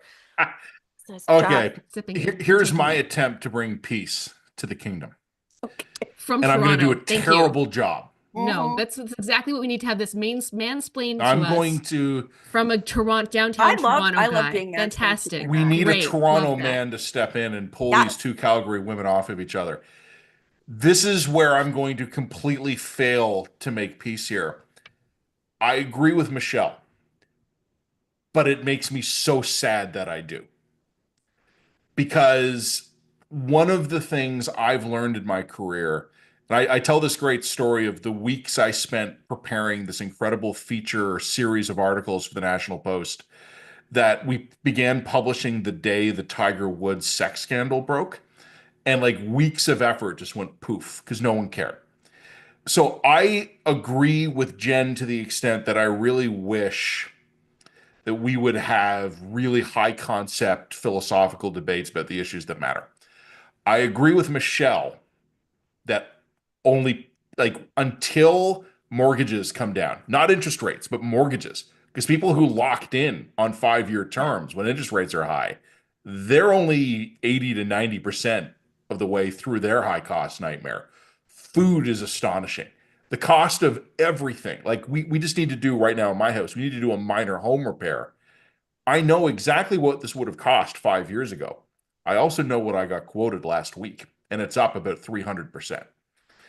And Jen, I want to fight the high concept philosophical wars too, But because here's that to me is intellectually stimulating. But the conservatives are smart enough that if axe the tax, verb the noun wasn't working, they would have stopped.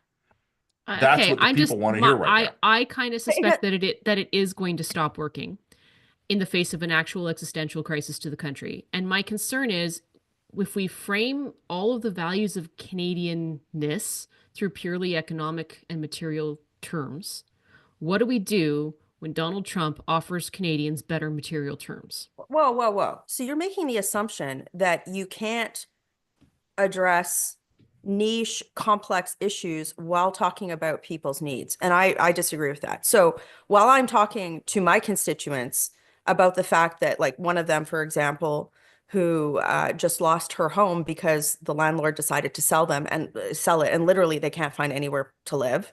Mhm. So while I'm dealing with her, I'm also dealing with the fact that the government's plan to reduce interchange fees for small businesses isn't being passed along by Stripe. I'm dealing with complex issues around artificial intelligence regulations, balkanized regulatory landscape for cryptocurrency, complex foreign policy issues. I'm literally dealing with all these things. Here's the thing, though. The Liberals and the NDP have not talked about axe the tax. They have not talked, and they haven't done the Liberals haven't done the complex stuff either. They've done Yeah, that's neither true. of those things. They've Yeah. just sat there from this high moral high ground and preached to people about how shitty they are based on whatever silo they do fall into or not, based on some sort of sorting system that has never existed in this country before. And people are tired of that. So like my pushback to you, Jen, is not that, like, you know me, you know I write and I work on these senior level policy issues, not senior level, that's the wrong word, complex policy issues, long-term policy issues, emerging policy issues that require a lot of nuance and thought. At the same time, I'm thinking about how those relate to the person who can't fill their cart with groceries. Because at the end of the day, if we are not meeting that need, then we're not doing our job as a government. And, like, I long for the days when government can be boring again. Like, when government just quietly functions in the background, doesn't get into people's faces, and people have the ability to fill their car up without going broke, rent an apartment without going broke, et cetera, et cetera. Like that is a unifying vision of Canada. It really is. But here's the other concern. How are you going to make the people be able to afford the bread in the grocery cart? How are you going to Well, bring down for starters, affording let's like wait. housing What am I going to prices? say? Tell me what I'm going to say. I mean, What is step one? Look, you can axe You're the gonna tax, axe but the tax. you're going to Of axe the tax, course, and that's going that to fix is, but everything. that is step one. And all of you guys, is that a possibility that you're setting people up for we're but going to that's come into step power, one. we're going to axe the tax, and all Well, these problems are going to go why away? can't we accept that these this is okay? Let's talk fancy talk here. Carbon in Canada, like a molecule of carbon, is relatively price inelastic, right? It's not like a hot climate area that has massive amounts of mass transit where people can select substitute goods. If you want to live in Canada, the odds are, given the fact that we don't have public transit for the most part, we are a natural resource-based cold economy, you need what? You need gas. You need carbon fuel of some nature. So when you increase the price of carbon, you're not going to buy less of it unless there are substitute goods, which the Liberal government has not provided, right? So by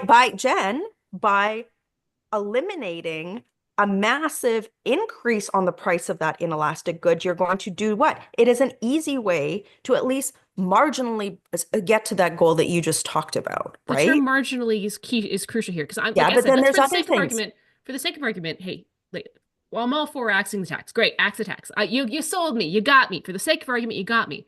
My concern is you're setting the electorate up with this promise to axe the tax. Well, axe the tax, and that's going to fix your affordability problems. And you're going to axe the tax, and in fact, we're going to find out that the impact that the tax had on those affordability problems were marginal.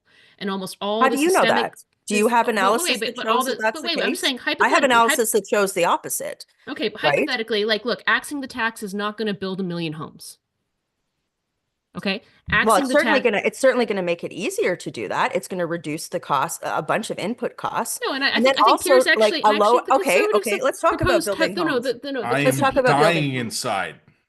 Let's look, but why can't we lower development fees? You've seen we can, and municipalities, I think no, like, and of I, course, like, but that's one issue. Like, we started with axe the tax. There's all of this bureaucratic, administrative cost bullshit that we've just been conditioned by leftist governments to accept as normative, when all it does is increase the costs of goods, lowers the service delivery, and makes life less affordable. So is there low-hanging fruit? Of course, axing the carbon tax is part of it. The other thing that Poilievre's been talking about is lowering the development fees for small businesses, taking the GST off of building homes. These are literally common sense, no-brainer things that will immediately make a material impact. And, like, I'm just surprised, Jen, that you've kind of bought into this mindset. Well, like, oh, we can't do that, or it's not going to do this, or it's not actually going to happen. It absolutely is. And the fact that the liberals are so dogmatically attached to these policies, and like the pundit class isn't seeing the fact that this is going to have an impact. I'm That is not why the attached. liberals are No, part of it. I'm not attached. In fact, I think some of the policies that Pierre has announced on housing have been really solid. And in fact, they're so solid that the liberals have stolen some of them Of course they pretty have. abjectly. Like, Like, so, why didn't they good remove the GST on new home building? good Right. policy is good policy is good policy. And I think that the Conservatives legitimately have proposed good policy here. My concern here, and I'm not saying that they're going to have no impact. I think that it will have some impact. And that's how you deal with affordability issues. How you eat the whale, you'd eat the whale one bite at a time. I get that. I'm on board with that. My concern is that the scale of some of these problems and the entrenchment of some of these problems is so considerable that even a couple of really solid policies are not going to necessarily fix a lot of the inherent affordability I problems that think it's Canadians are really easy facing. to be pessimistic. I think Well, it's I mean, really you're not easy. coming We're to the doing a line for great job. optimism. No, but I like I've given you two. I could give you several more easy, Yes. low-hanging fruit ways that are easily implementable within a first 100 days to materially impact input costs on a macroeconomic scale for two major concerns in the affordability crisis. So, like, why can't we start with that's a note of optimism, right? I guess Sure. that's like there's so many people in the I pundit mean, class right now, and that's why I immigration write. policy's got to be part of that, part of Yeah, reducing the sure, inputs, absolutely. That's another right? great point, right? 100%. So that's why, like, I'm sparring with you with Well, the intensity that we're I having am. half drunk fun now. This Oh isn't yeah, any we're I am having not half so drunk. much I fun. have to tell you, I am stone I mean, cold. I Been on am. media all day. Well, Stay am I the sober. only one who's even remotely I like think so. tipsy? Oh, shoot. Yeah. Well, I'm only But having the fun reason then. why I'm being so intense with you is because as a country, we do have to be optimistic and we have to say there are policies on the table. There is a different path and then walk it. And also like just not buy into this. I think it's actually a narrative that has been created by the pundit class to just accept this mediocrity that the liberals have expect Canadians to accept because they don't have the intellectual heft or the political courage to say we went down a path that has not taken us down the right place and we need to change course. And that's why they deserve to lose, right? So like it just I love you. Be careful about falling into a pessimistic trap that is predicated upon believing that uh, even small changes in course can't have a big impact on the country. Matt, Jen, would you like to, would the resident optimist, Matt Gurney, oh would like to step in? yeah, I would really like to step in. I am very excited to step in.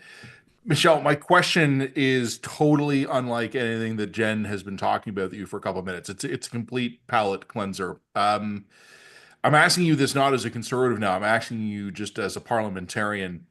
What does proroguing mean in terms of Great what question. is not going to be able to happen right now? One of the things I've seen flagged, and I don't want to mislead anyone here, I don't understand what this is going to mean, and I want to preface everything I'm about to say to you. I don't understand this. But are those capital gains tax increases going through or not? Because the CRA has already been acting like they are going through.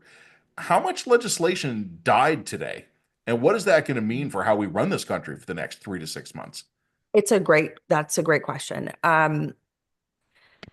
Okay, so on a really high level, what prorogation obviously means is like Parliament is not functioning right now. So committee work, for example, that doesn't happen. We were going to introduce a two-step process that would have led to a confidence vote at the end of January through a parliamentary committee, for example. What I talked about earlier, the ability to bring government officials forward and question some of their plans, that's not happening. Legislation dying, that's another good question. So in theory, yeah, all the everything would all the government bills, for example, would fall off the order paper.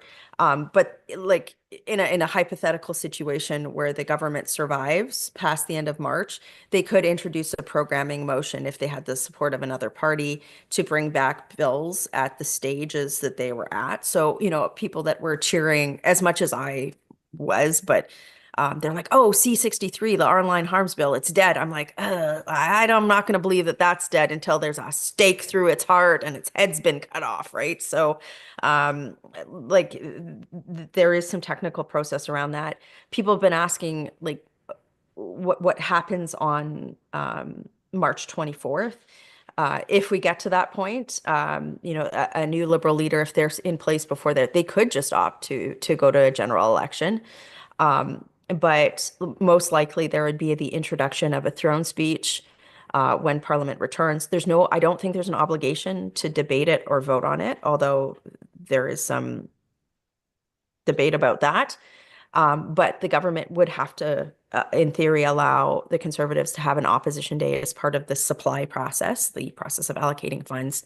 And then obviously that would be a confidence motion, and it would be voted on very shortly after the government returned. Is that like a wonky enough answer, or? I think it's sufficiently wonky. Like I think I understand what you mean by that. Like I'm honestly just curious because my gut feeling, Michelle, and you can tell me if I'm wrong on the politics of this, is that either the new Liberal leader will want to go to an election as soon as possible, or they're going to have to navigate the gauntlet of the opposition parties.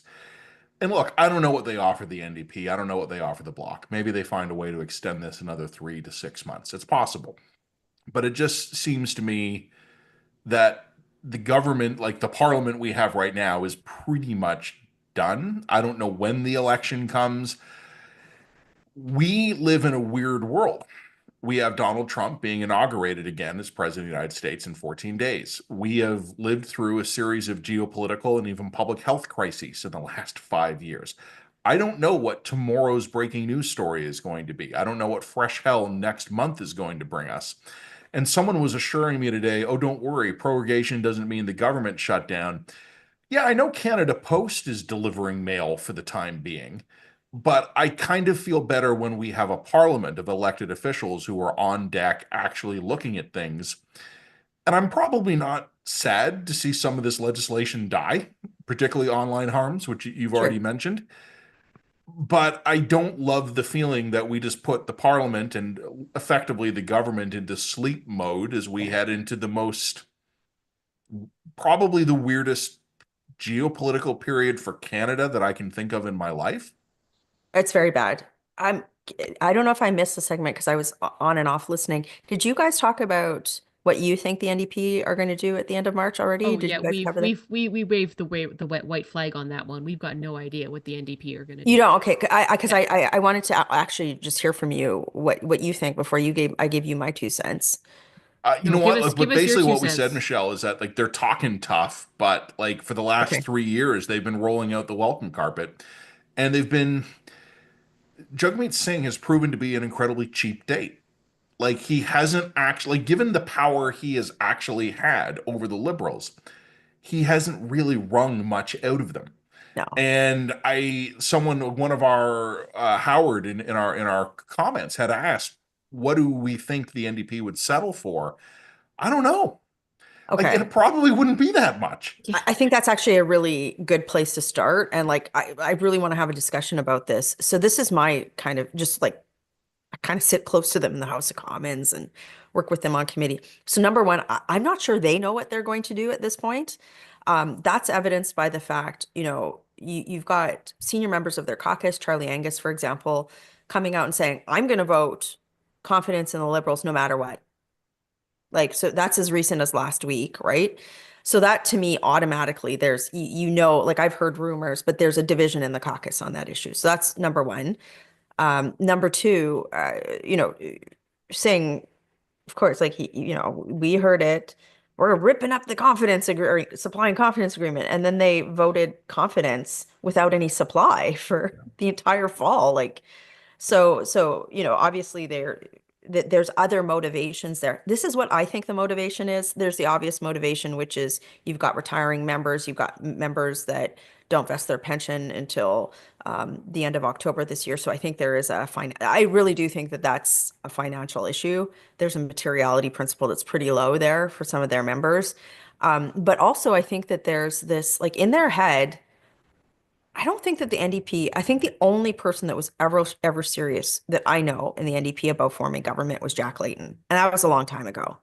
I think now they've all resigned themselves back to this this position where they're not vying for to become the prime minister or the governing party. They're vying to somehow have some influence in a minority parliament over a left-leaning government. And I think they're reading the tea leaves and the public mood and going, this little bit of like publicity that we've gotten and quote unquote influence over the last 2 years, that's going to go away.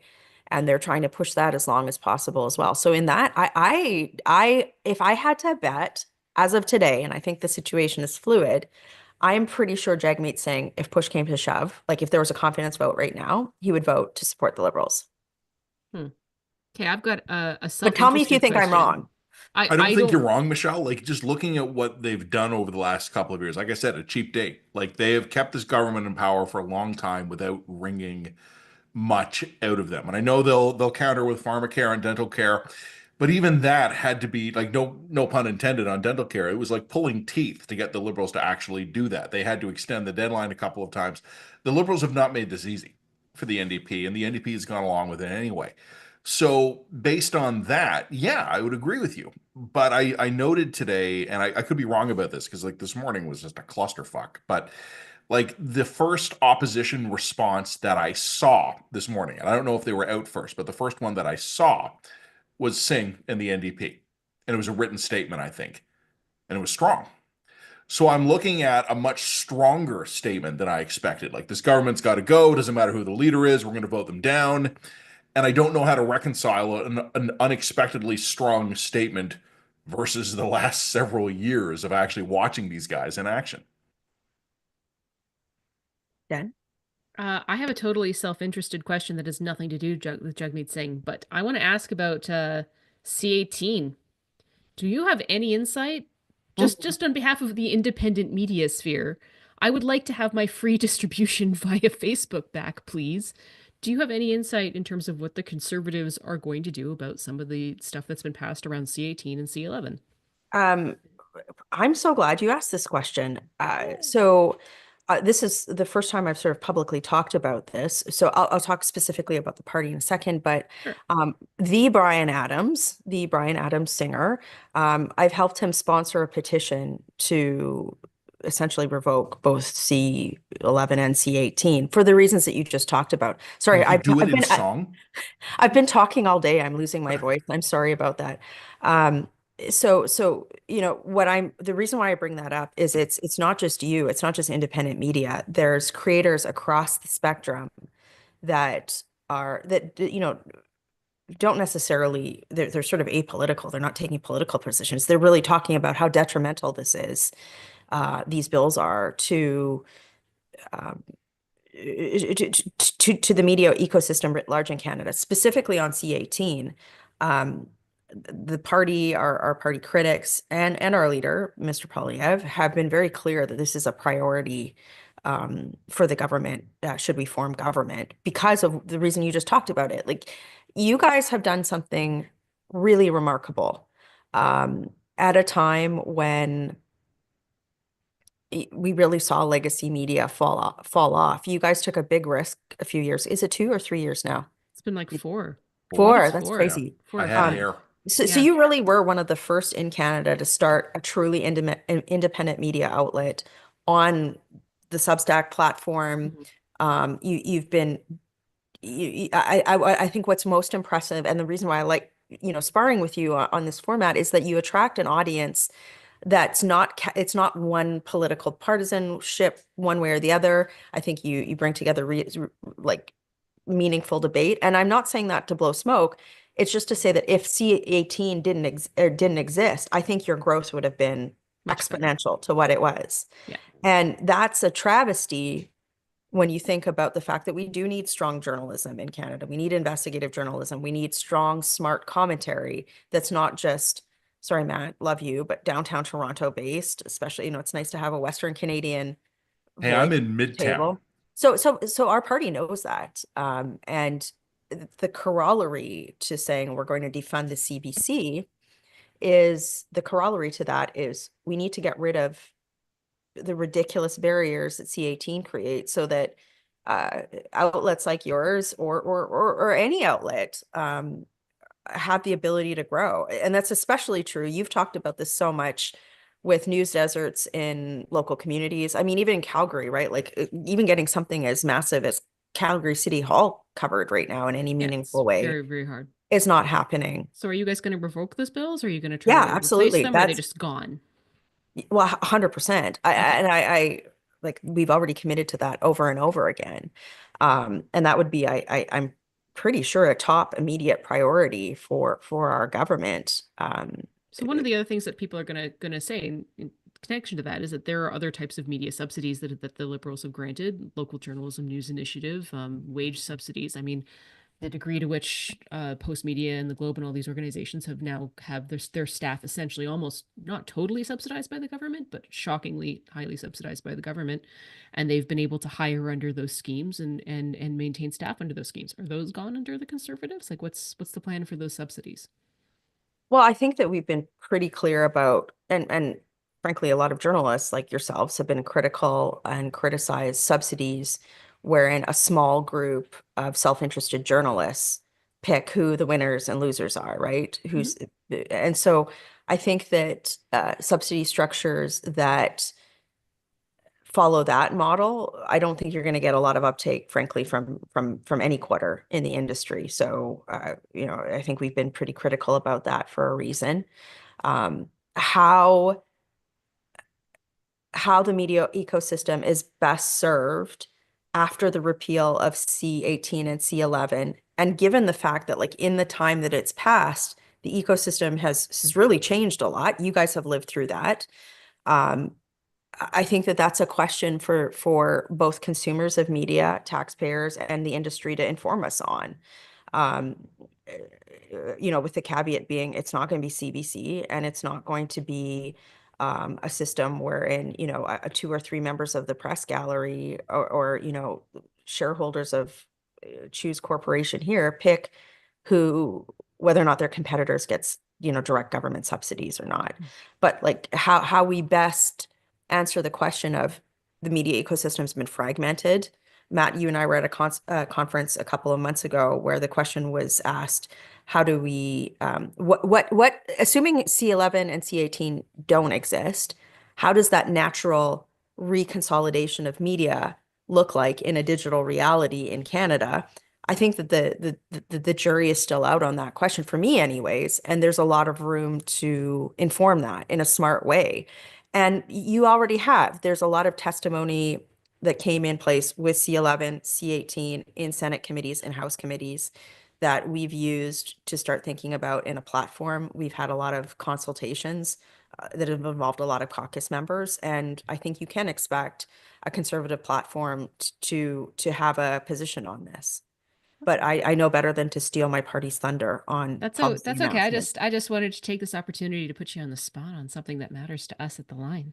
It matters to me too. I Well, mean, you're now a substacker as well, so yeah, but I don't make money off of it. no, you don't make So money off of it. there's There you that. go. Jen, we've now used up 300% of Michelle's agreed to time. I'm literally running out of voice, which No, my I know. husband is going to be very happy about. But I really appreciate both of you and your listeners, and Jen, you too. I enjoy, what's nice, isn't it kind of nice to have a non-talking point, vociferous policy Yes, discussion? this is why Oh, we I had like a doing blast. these. That's why we like doing these things, doing these live chats, because they're not 15-minute panel interviews. They're actually like half drunken fights and I debates. am good. I'm Well, having I'm a not. ginger beer Speak for yourself. I mean, Is- to deal with this. you Is know that my iced husband. tea? Someone has asked in the chat. What is that? This is a ginger beer, a non-alcoholic ginger beer with lime. Okay, well Okay. then you should be embarrassed because nobody should be coming on this podcast without something quasi-alcoholic. Come on now. But no, I mean you know my husband, you know how we behave. This is just everyday coffee. Like we're fighting like this before 9 a.m. on a good day. Like, are you kidding me? Matt, Jeff heard you in the background and you're like, I'm staying out of this. And Jeff's like, smart man. You know what? I'm just here to make friends. Yeah, I know when, like, discretion, the better part of valor. Like, I know when to get in and when not to get in. Um, the problem, Michelle, isn't you, by the way. It's Jen. I What got are you talking No, about? I no, got to we're deal gonna with was gang Jen up having- on tomorrow. you now. I was No. having fun. Are you kidding? Oh, we were all having so No. much fun. Michelle, I can text you anytime. I got to deal with Jen every day. Like, I've made the joke before. Like, I have I like a like wife her. and a work wife, and I tread carefully around both of them Oh, in different ways. can I make an announcement? Please. Jen, can I tell about your honor that you're receiving? Am I receiving an honor? Is that a Yes. thing that's Jen happening? is the recipient of a King's Coronation Medal for her contributions to Western Canadian journalism. So, All right. Wonderful. congratulations. Thank you very much. I'm very Yes. honored. That's very I feel cool. as though I've been robbed, but no, I congratulate Jen all the same. Much Thank you. deserved. Thank you very much. That's great. Okay. Michelle, I'm thank you. still history's greatest wine swilling monster, though. Mhm. I'll own that. Michelle, great typewriter, by the way. You're awesome. It's pretty cool. Yes. Thank you, Michelle. We'll talk again soon. I'll talk to Jen Thanks for having first, me. but we'll talk soon. Okay, take care. Thanks. Bye. Bye. All right, Michelle Rampell Garner, Conservative MP. Jen, congratulations on getting a medal from the King. You've I earned got it. a medal from the king. That's pretty cool. I It's was going to be wrong. really awkward when we get folded into an American Republic, but No, it's going to be like no. It's going to actually only become more valuable. How many I'm gonna- American colonial subjects will have medals from the King? I'm going to put it on my little curtain so that every time we do Mhm. the podcast, it'll be Put it next to your skull. yeah, next to the skull, definitely. So we still have over 1,000 weirdos here with us. Jen, you've been hitting the ice wine. Are you good to answer a few more questions, or do you need? Definitely. Just so long as everyone knows that like I actually enjoyed that exchange. Oh yeah, no, it was wonderful. All right. Why does everybody give it? Everybody loves you and approves of you. Thank you. You're welcome. Look, the King is putting a medal on you. Like, what do you have to complain about? All right. Question from Mike. Carney just announced on Twitter that he is considering a run for the Liberal leadership over the coming days. What is his motive to hold a lightning rod in a thunderstorm? That's a great question. I don't know. And it's a shame we've actually let Michelle go now, because one of the things I break Michelle's metaphorical balls about a bit is I don't know why anyone does this. The idea of being in politics to me is weird. It's basically like, hey, let's take everything good in my life, make it shit, and then somehow become addicted to it. I've never gotten the appeal. So why would Mark Carney in general want to do this? I don't know. I can rattle off a list of theoretical explanations: prestige, influence, power, vanity, but none of them compute on my level. Like, I cannot understand. Even, look, honest to Christ, Jen, even if someone were to come to me, it's like, do you want to run in the safest riding in the country for a party that is guaranteed to win a massive majority, and we will immediately put you into cabinet? My answer would be no. That sounds terrible. So I cannot begin to put myself in the shoes of someone who would want to run for office under any circumstances. I really can't understand why anyone would want to run for Liberal leadership now. Okay, so my theory on this one is Mark Carney has no political nous. He has no political instinct whatsoever. He doesn't really conceptualize what politics is or what it's about, but he's the kind of guy who's always succeeded to such an extent in everything else that he's done in life that he can't wrap his head around the idea that he couldn't succeed at this too. I'm not sure it's that much. I'm not sure it's more complicated than that. It's like, if you have the opportunity to be prime minister, you take it. And I think that the people who are going to try and convince him are going to try and convince him with arguments to the effect of, you don't take leadership of a party when it's at the top. You take leadership of a party when it's at the bottom. That's the redemption arc. That's the path to success. Of course, the people who are spinning him this are trying to sell him a package of goods in a desperate attempt to put out a fire on a half disintegrating plane that's about to crash into the side of a mountain. So, he's exactly the kind of guy. He's exactly the kind of mark. He's a mark. He's a mark. Like, I think he's a mark, both literally and metaphorically. I think he's exactly the kind of guy who has the right type of ego and the right type of blind spots and the lack of political instincts required to make that sale. I said about the Liberals maybe a month or two ago, sometime before Christmas, like fog of war. Who the hell knows when that was? But I said Mark Carney is the last reputable or publicly acceptable hope the Liberals can hang on to. Because there's been a lot of really crazy shit Liberals have been hanging on to in recent months. Oh, there's something buried in the foreign interference report. There's a lot of copium. Yeah. That there's something in the foreign interference report that's going to destroy Pierre Poilievre, or that there's some secret with his wife or his father. Like people are sending me these. Proven by the lack of security clearance and like literally this week I've heard that he couldn't get security clearance because foreign interference is why he won a stonking majority on the first ballot of his leadership race. I think Mark Carney, it's nuts. Mark Carney is a step on the journey, or stop on the journey, that reputable, non-crazy liberals take on the path to acceptance. And I can understand why liberals believe in Mark Carney. I cannot understand why Mark Carney believes in liberals. And as you and I wrote in one of our recent dispatches, like some of the reporting around the time of the Freeland announcement, I guess we'll euphemistically call it that now, was that Carney had been offered the gig and then pulled the rug out from under the prime minister's feet when Freeland went public with her letter. Like, guys, liberals, he's not that into you.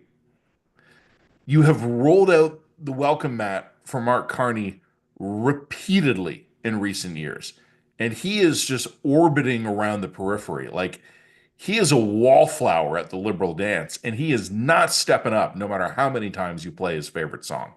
Will he now? Maybe. It's going to be hysterical if he doesn't run. I will die laughing. Die. Anyway. And yeah, it's going to go great for everybody. If he runs, he's going to have to come on our podcast, and he's just seen how we treat politicians over here. So there you go. Be warned. Get him a bud and another Oilers jersey. All right, question from Ryan. With the whole foreign interference thread still up for grabs, do you think the LPC National changes the rules so only citizens, non-PRs can vote, or even just to vote by caucus? I would assume they get killed on this topic in the general election if they still allow the temporary residents to vote a la Handong. But on the scale of voting the next PM in, however long he or she lasts.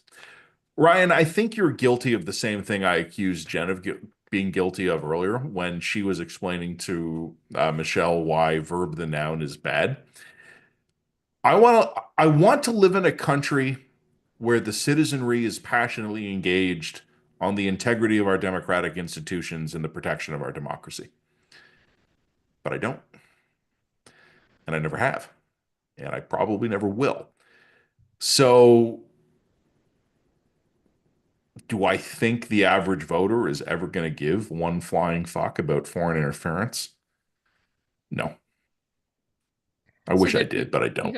We got a sort of a follow-up question to that, and I think it's worth noting, and that is, what is the effect on prorogation going to have on the report?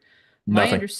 My understanding is that essentially the people creating the report have to report to Parliament about that on January the 31st. But I think they can just email it though. Like, I don't think. Yeah. But here's what I think does matter. That doesn't necessarily mean that we in the public are going to see it. When are we in the public going to see it?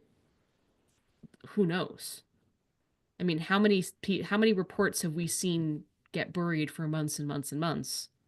Yeah, that's an interesting question. At 5 p.m. on a Friday. Just because the people creating the report send it to Parliament doesn't necessarily mean that we in the public are going to see it anytime soon.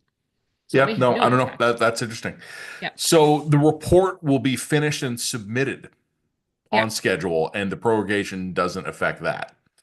What is affected on the reception end, I honestly don't know. That's a good question. All right. Carl, in your opinion, could this whole fiasco lead to the eventual destruction of the federal Liberal Party as we know it, similar to what happened to the PC Party with the rise of Reform? If so, do you think the NDP would ever merge with whatever is left of the Liberals? Carl, I hope you don't feel like I'm giving you a shit answer after you've waited that long, but to your literal question, my answer is yes. Also, I think the yes. Liberals are in existential danger here. I'm not betting on it. You know, one of Gurney's rules of politics is that the least entertaining option is usually the most likely. So I suspect what's going to happen is that the Liberals are going to get thumped, and then gradually over a couple of election cycles will work their way back. And then one day, way in the future, Matt Gurney III will be writing columns about, is the neoliberal party and its lunar colonies doomed? Like, I think this is just going to be a story we play over and over and over. But is it possible that Trudeau is going to be the last Liberal Party of Canada Prime Minister? Yeah. Yeah, I don't think it had to be that way, but I think that's where he's driven the ship. I would actually put money on it. Not a lot of money, but I'd put some money on this being an existential collapse. Every time you say that, you regret it. I don't know if Jen has ever. But I don't actually put actual real money on it. I mean, No, but you look, say you might. I might put it's always been my theory that there's a pretty good chance that Justin Trudeau was the dead cat bounce of an already dead party. Dead cat bounce, people, you can look it up. It's a stock term. That's always been my theory, and I think that they have so denuded and so stripped the grassroots of that party of any meaningful power, and so centralized themselves around a particular individual. And my suspect is that he had one last good run, and there's a pretty good chance that there's no Liberal Party after this. But a lot of that will depend on whether or not the NDP can pull its head out of its ass and actually be a functional progressive party.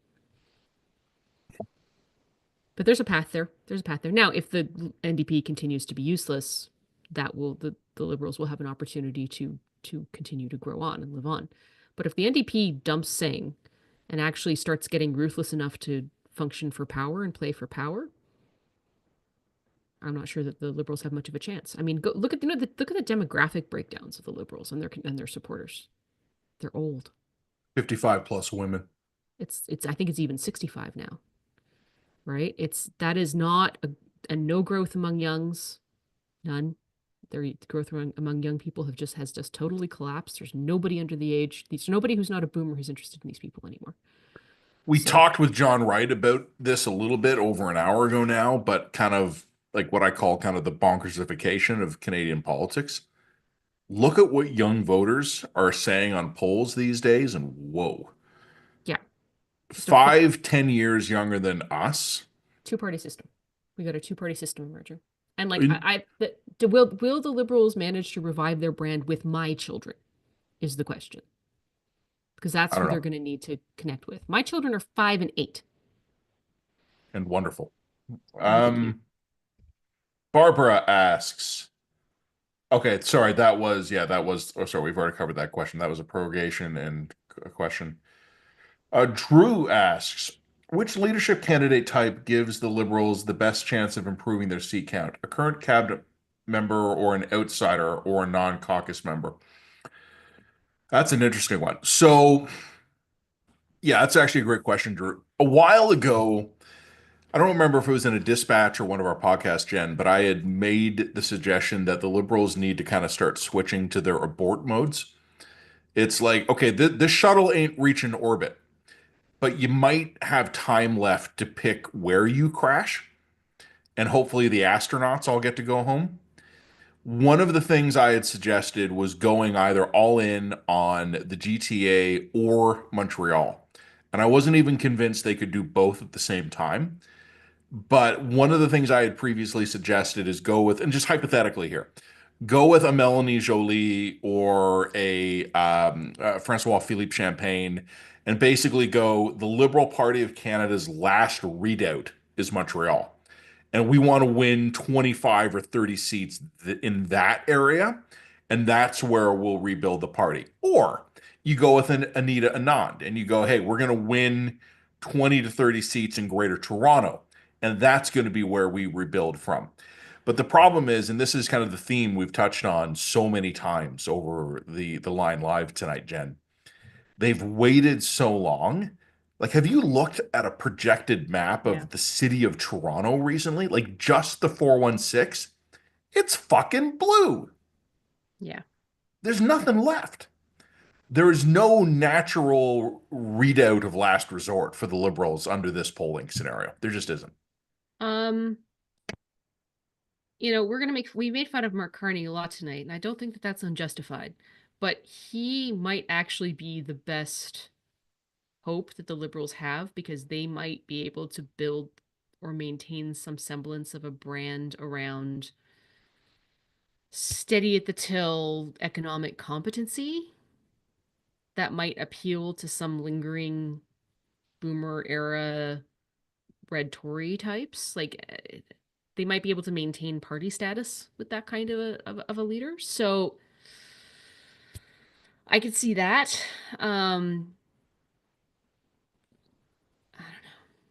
I don't know. I don't see any obvious path there for them. I mean, I would like someone like an Anita Anand. Anand has proven to be reasonably competent in cabinet. I don't know how well she's regarded by her caucus, but Anand would be really interesting.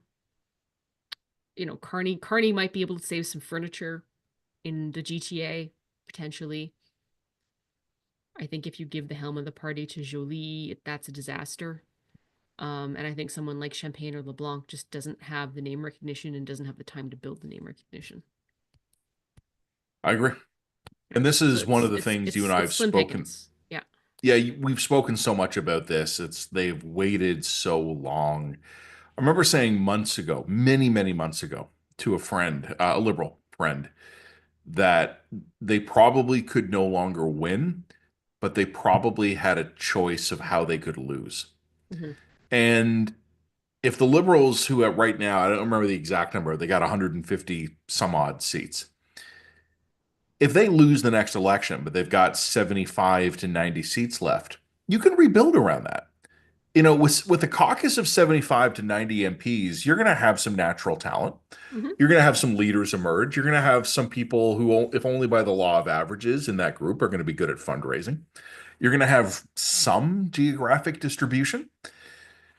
If you have a Liberal caucus of 20 seats, the Ontario Liberals in 2018 got thumped by Doug Ford. And they told themselves that they were in the penalty box for 4 years and they'd be back. And it didn't work out that way. And there's not much of an Ontario Liberal Party left. Where is the next Justin Trudeau come from? The same thing happened with the Alberta Liberal Party, by the way. Total collapse. This brand had been around since the formation of Alberta. It doesn't exist anymore. It's gone. So like the idea that you can, again, going back to the conversation we were having before Michelle came on about normalcy bias, the idea that just because this party's been around for 100 years, it could never actually totally go away. Nonsense. We are in an era in which normalcy bias has to be jettisoned from your intellectual lexicon. So, I don't know if I have anything else to say. That's a rare for me. Let me put one last question for you, and then we will try to wrap this up. This one from Dean, who simply is praised for me saying, "Smart man agrees with both women and shuts up." Yes, Dean, thank you. Yeah, no, that's a survival adaptation. Last question goes to Mark. You and I, Jen, have spent all day. We've written in emergency dispatch. We are coming up on 3 hours of this live stream. We've been talking about Justin Trudeau, the Liberals. This last question, before we kind of go to concluding thoughts, is about the NDP. How do the NDP ditch Singh to have a better chance of winning? They don't at this point. Yeah, it's too late. It's too late for them for exactly the same reasons that it's too late for Trudeau. Exactly. It's too late. Your pot committed at this point, but you dump them at the next leadership review. What you can do, and to Jen's point, is that after the next election, there will be some kind of process that can lead to I don't remember how the NDP runs their leadership reviews. I don't remember if it's caucus or membership, but in any No, case, there'll be a the review. Mulcair was dumped at a leadership review. Yeah, but is it caucus that does it, or is it the membership at No, large? it's the membership at large. It was done at convention. I remember I was there. Oh my God, you were there. I was there. Yeah. That No, was a long I time was ago. I was there when he did it. Where was that? Was that where that did was they in do that? Edmonton. No, that was in Edmonton. Okay. Remember that was the Naomi Klein, Avi Lewis Yeah. Leap Manifesto one Yeah. that completely screwed over Notley We were young leadership then. at the time. I wasn't Um, that young. Anyway, Okay, he so was there will be a dumped. review, but also the NDP caucus can just garumba up. Like Charlie Angus, he's Sure. got garumba, right? Like he Yeah, can but they basically go, don't. this guy's fucked. We're done with him. The NDP caucus doesn't have the same kind of leverage that the Liberals one, because even if the entire caucus garumbas up, their only real option here is to vote against a confidence motion in the government, and that doesn't necessarily guarantee that it brings down the government or triggers some kind of an election. So they don't have the same kind of leverage. I do think they still have internal party mechanisms that they can use that the Liberals have stripped from their own party mechanisms. So yeah, again, here's goes back to my original point when we opened this podcast. I don't like our weird hybrid system where we've taken some of the worst features of the Westminster parliamentary system and the worst features of the American one and clobbered them together and expected them to balance each other out somehow. We should have a system in which caucus can just vote to unseat its leader and elect a new leader from within. And we're seeing exactly why now, why it was bad to move to these primary-based systems, and I hate them. Chris Selly, my old buddy and cubicle buddy, cubicle mate at the National Post all those many years ago, has made the point repeatedly, and he's bang on right, but I dare not steal the credit for his observation. Things like the Reform Act don't give MPs anything. They codify what they already have. Yeah. If a caucus decides they're done with a leader, like we said to Jamie many hours ago now, you can insurgency that leader out. You can make it untenable for that leader to run the party. And if the NDP caucus decides they're done with Singh, they can get rid of him. They just haven't yet. So, yeah, I mean, to honestly, Mark, to answer your question succinctly, they wait for the next election and then they either insurgency him out or they do a formal leadership review under whatever the laws of the party are. Or frankly, Jen, honestly, like Singh might just quit on election night. Sure. Like, That's that's- not uncommon. Not uncommon. But anyway, I got nothing else to say, man. I want to go to No sleep. closing thoughts at all? None at all. You've totally exhausted yourself?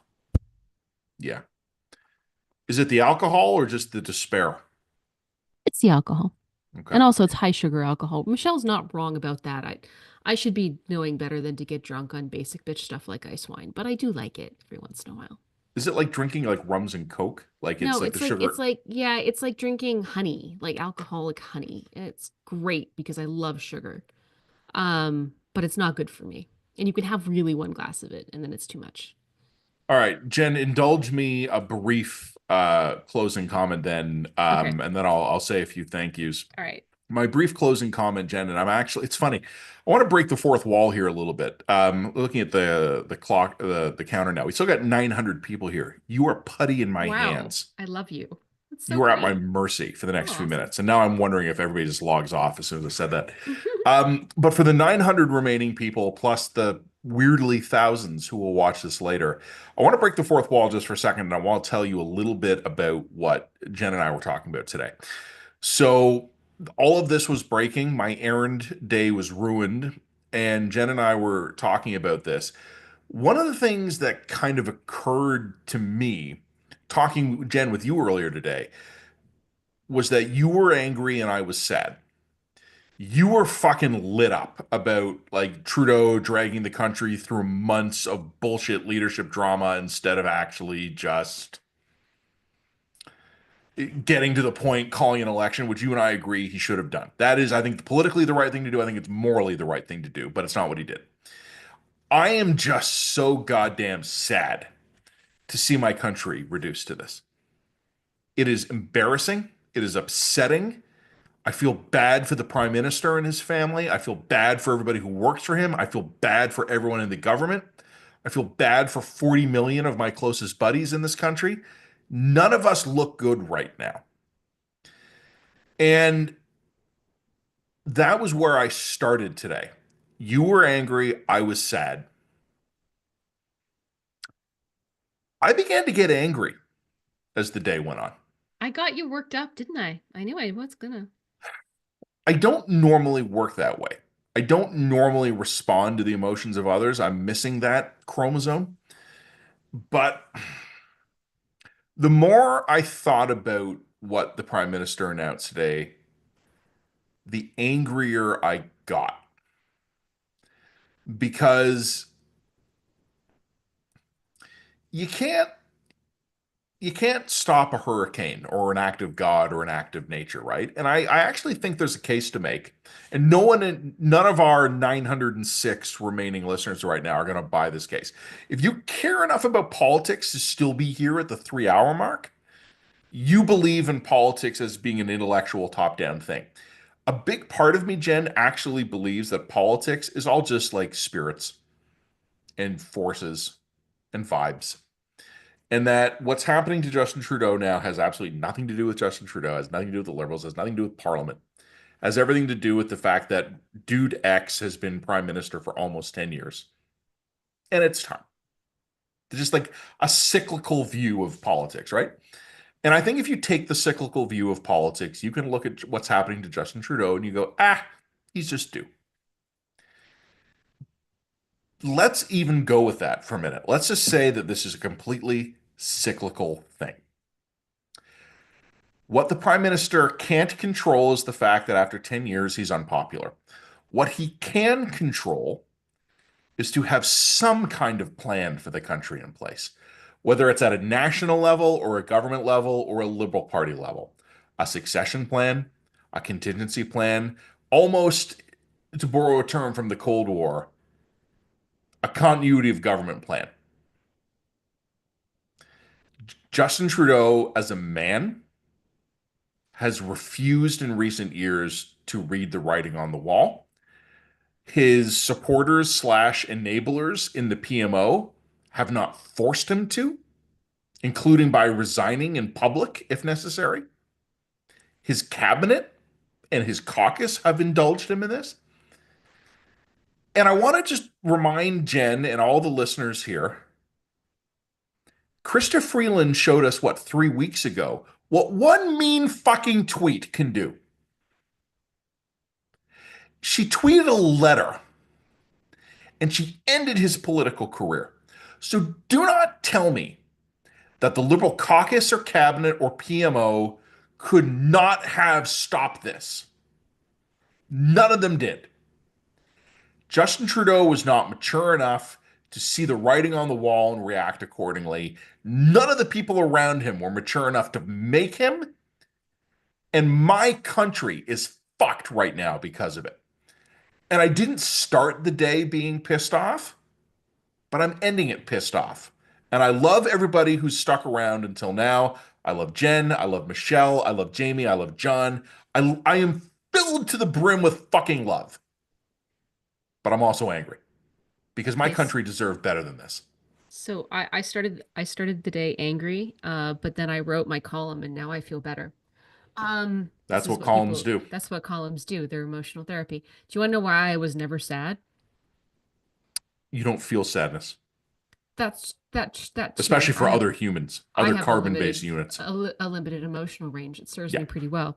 But no, the real reason why I don't feel sad is because all of us are getting, every single person, and all of us collectively are getting exactly what we deserve. I know. Yep, I know. You elected this guy for 10 years. Yep. Well, that was fun. All right.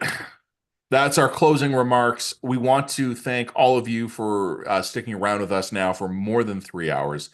Our friends at Innovative Medicines Canada for sponsoring this event, making it possible. Incredible gratitude and thanks to them. To Phil friend of the line who has been operating this in the background for us, feeding us the questions, to our guests, Jamie Carroll, John Wright, and Michelle Rempel Garner, to all of you for being part of this. I I feel like tonally I set myself up to thank someone else there, but I've kind of run out, like, to our families, friends. My husband did in fact tell me to simmer down there when I was talking to Michelle, so And did you told her that listen? was gonna no, I told him to shush. Yeah. Well, thanks everybody. This has been fantastic. I'm going to hit the end button now. What we're going to do tomorrow at readtheline.ca is we are going to publish the full recorded video of this. We hope you enjoy it. Many, many thanks to all of our subscribers. We do have a donation link. We're not above begging. We beg discreetly and with good humor, but we do have a donations link under this. If you want to throw us a few bucks, please do so. Jen, I'm having a blast doing these. I think we should do these on a more This regular is super basis. fun. Yeah, no, we're having a lot of fun. It's all All good. right. All right. Jen, you go have an Advil and a glass of water. I Yeah. will talk with everybody tomorrow. Many thanks, everybody. Have a wonderful evening. This has been The Line Live. And as always, like and subscribe.